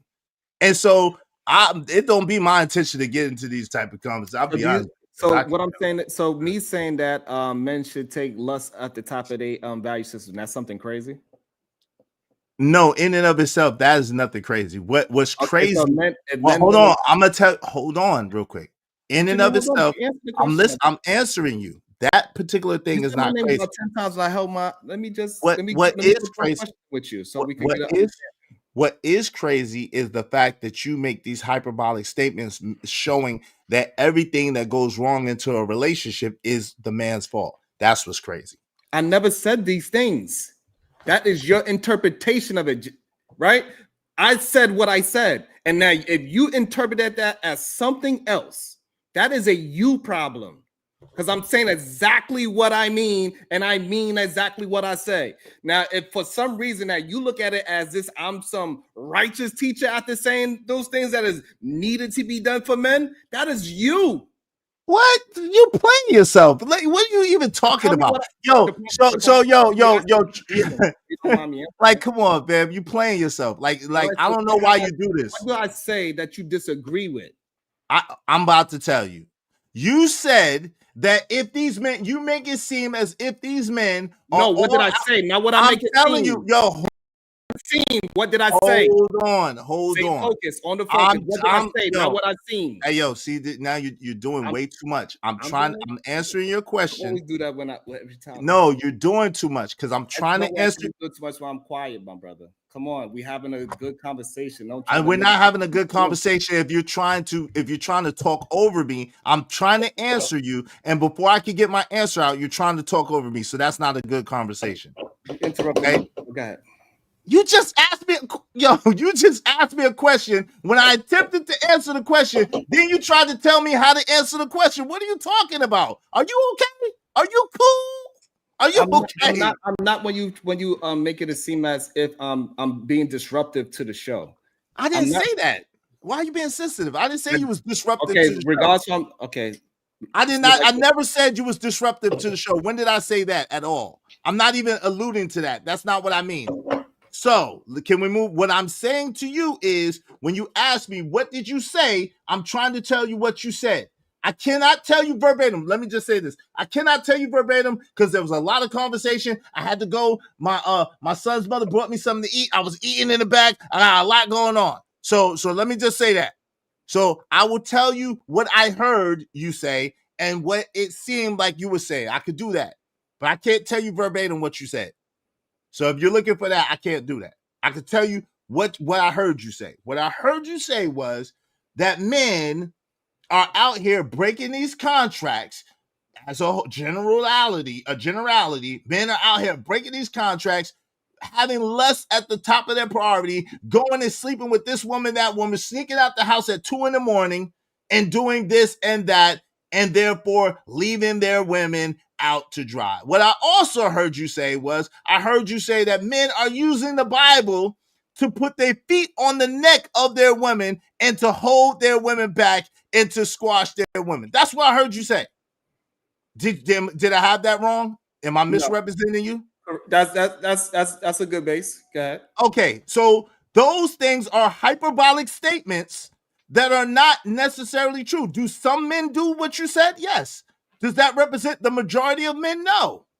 So that's a hyperbolic statement that I totally disagree with. And it is putting it at the feet of most men, and it's not accurate. So the reason why it's not hyperbolic, and I could substantiate it, majority of men are not following the Christian Bible. They just use it as a talking point. We know that because men are not in the church. Men are not They are in the club. They are in the strip club. They are the main ones supporting the degenerate behavior. They are the main ones with lust on top of their value system. They are the main ones when they go outside, they cannot keep their head straight. They have to talk to every woman that's walking. If a woman just show a little bit of shoulder, they are already flirting and trying to talk that woman up under her clothes. We know that men are the most dangerous. Men say all the time to their daughters, sisters, nieces, mothers, a man only want one thing. And now for some reason, just so we can act as if Sharon is wrong, we do not understand that as men, and that's the disingenuous part about the conversation. Sharon, I'm gonna add a caveat to that. Even though what you said, and I understand your point, it still takes two to tango. Wait, hold Man on, can't JD. cheat. No. Hold on, JD. No. I don't want nobody to diminish my point. I get what he's wrong. Because he doesn't know all men. He cannot speak to the heart of men. No man can. So at the end of the day, when he's trying to say that men, we all know that men only want one thing. Oh, really? Is that true? That's not necessarily true. Do some men only want one thing? Yes. But do other men value? Are there men that want relationship, that want companionship, that want a cooperative person in their life to build a life with? Absolutely. So these stereotypes and these daggone prejudice biased statements that he's making are hyperbole. They are not necessarily accurate because he has no way to substantiate that at all. Muted. Wait, hold on. Am I able to speak? Go ahead. Oh, no, JD is next. No. I just wanted to make that point, man. It still takes two people to get involved in whatever that they want to accomplish together, whether it be a successful relationship or you hop in the back fence to go get you some in the shed. It's still up to the two people to determine the destination of where they want their engagement to go. And that's the solid part that has always been prevalent with what we started with in the beginning. We looked at Adam and Eve. We looked at what happened, and that's what I said before. We are the descendants of the broken covenant of what happened in the Garden of Eden. Still to this day, whether it be OnlyFans, whether it be prostitution, whether it be a successful relationship, it's still up to the man and the woman to determine the trajectory and the direction of where that relationship needs to go. Unfortunately, the bad things overshadow the good people that's out here that are in relationships, that are in marriages, that are making it work. And like I said before, y'all have heard me say this again, man, the unqualified is now the qualified, and people got to understand that's just the grift. That's what's going on. People like to crash. That's what, look, hypocrisy is what is the hero today. The hypocrite is the hero. Thanks. Am I wrong? No. Yo, Coach Ferg, give me 1 second. Let me read these. You're next, and then Truth is after you, and then we'll open it up.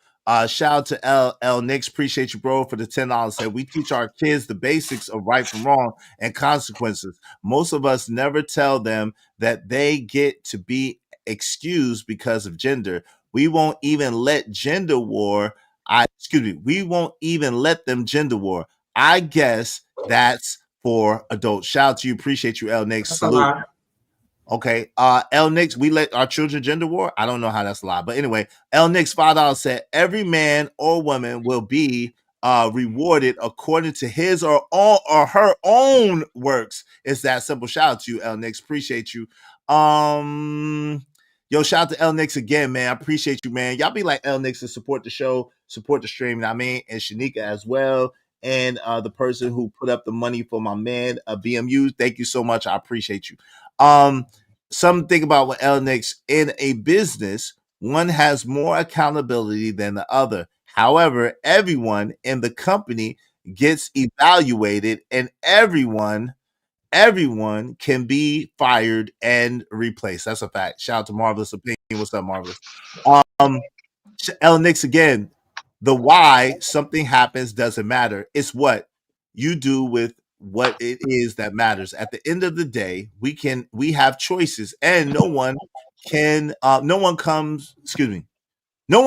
to be on the other end of trauma they didn't create, man. Thank you so much, L Nix, man. You dropping some bars. I appreciate you.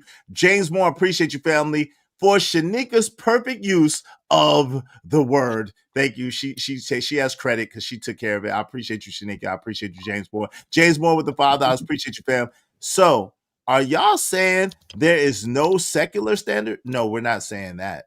That's not what we're saying. Shout out to my man L Nix. I appreciate you, bro. Thank you for the $5. Most can't follow all of any law, book, or manual to the letter, and that includes non-religious people. Shout out to that.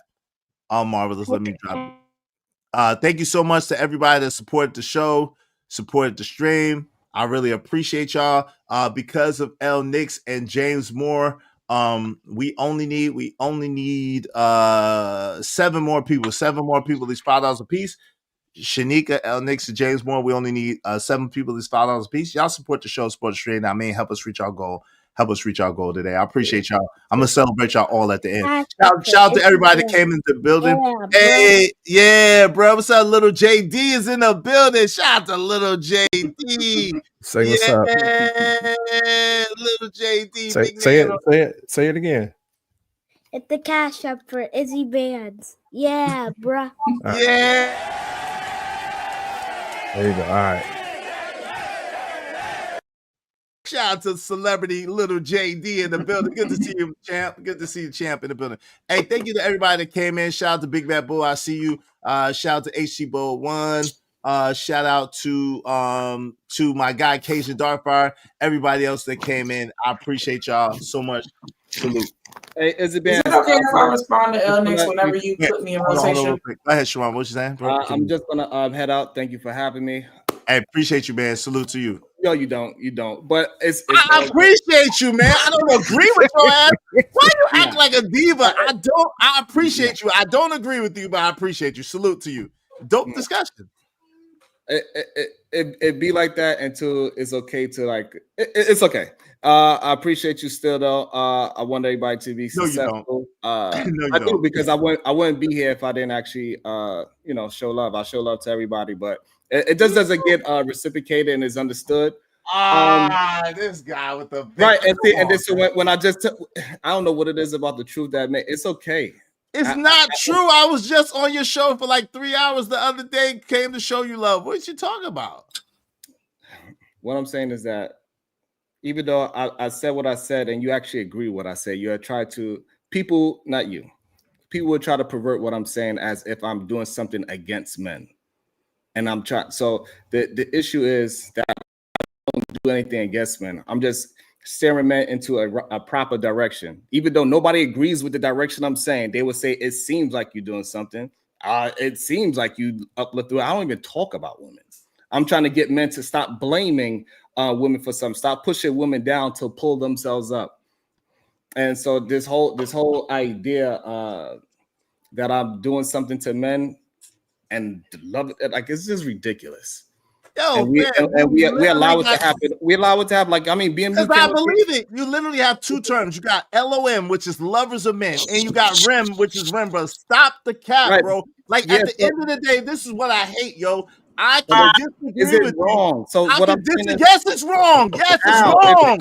It's wrong. If somebody claims that they are red pill, I'm calling them what they call themselves. No, man, you're being offensive. If somebody say they are in the manosphere, this is something that they call themselves.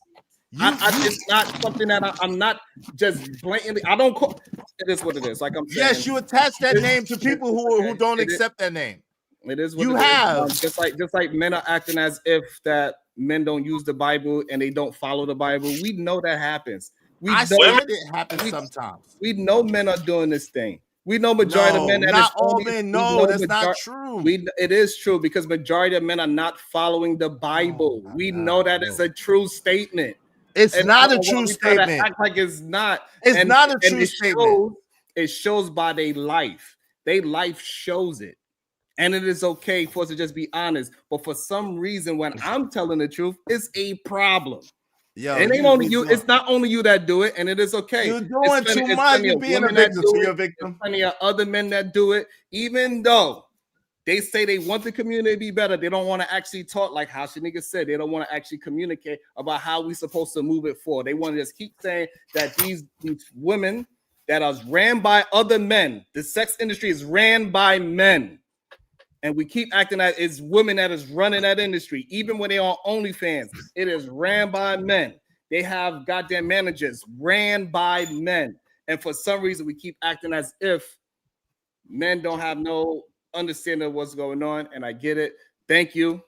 Appreciate it. But I appreciate you. I gotta be able to hold the line when people are just being disrespectful to me for no reason. Somebody came up here and be 100% disrespectful, and it is Who okay. did that? Wait, who did that? I'm able to deal with it, and the fact that you acting as if you wasn't here, when, you acting as if you wasn't here when the disrespect happened is more are you talking about? Wait, that you don't appreciate my presence. Like the man was being disrespectful, and I was holding the line. Even though my name you talking about BMU who apologized to you and who left?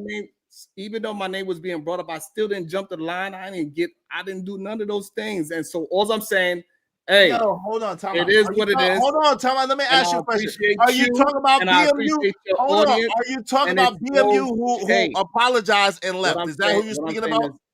Is that who you're speaking about? No, what I'm speaking about is that you acting as if somebody just now didn't violate me, and then now you saying, "Oh, I didn't hear nobody say anything." Wait, who just and then now violated you know you? exactly who we are talking about. I'm asking you. If you're talking about BMU apologized to you, and that is the disrespect. And that's the disrespect that you saying. Who you talking about? BMU? I'm asking you. So what? Okay, what I'm trying to get you to understand is you acting as if you didn't hear it. You wasn't here. I don't know who did something to you. Was it the person that did something? Yes, it was that person. I shouldn't have to answer that. Okay, but he apologized to you and he left. He's not even here. So what are you talking about? He apologized to you. What are you talking about? And then he left. I don't understand. So the fact that you're not hearing me out is a problem. That shows the unappreciation part. My brother. You're right. Okay, see, like that right there. Disrespectful for no reason. Fam, I don't do this shit. This is feminine as hell, man. I don't do this feminine shit with men, bro. This shit is feminine, bro, and I don't like shit like this. I don't care what nobody say. That shit's mad moist, yo. I don't do that moist shit. That shit's toxic to me.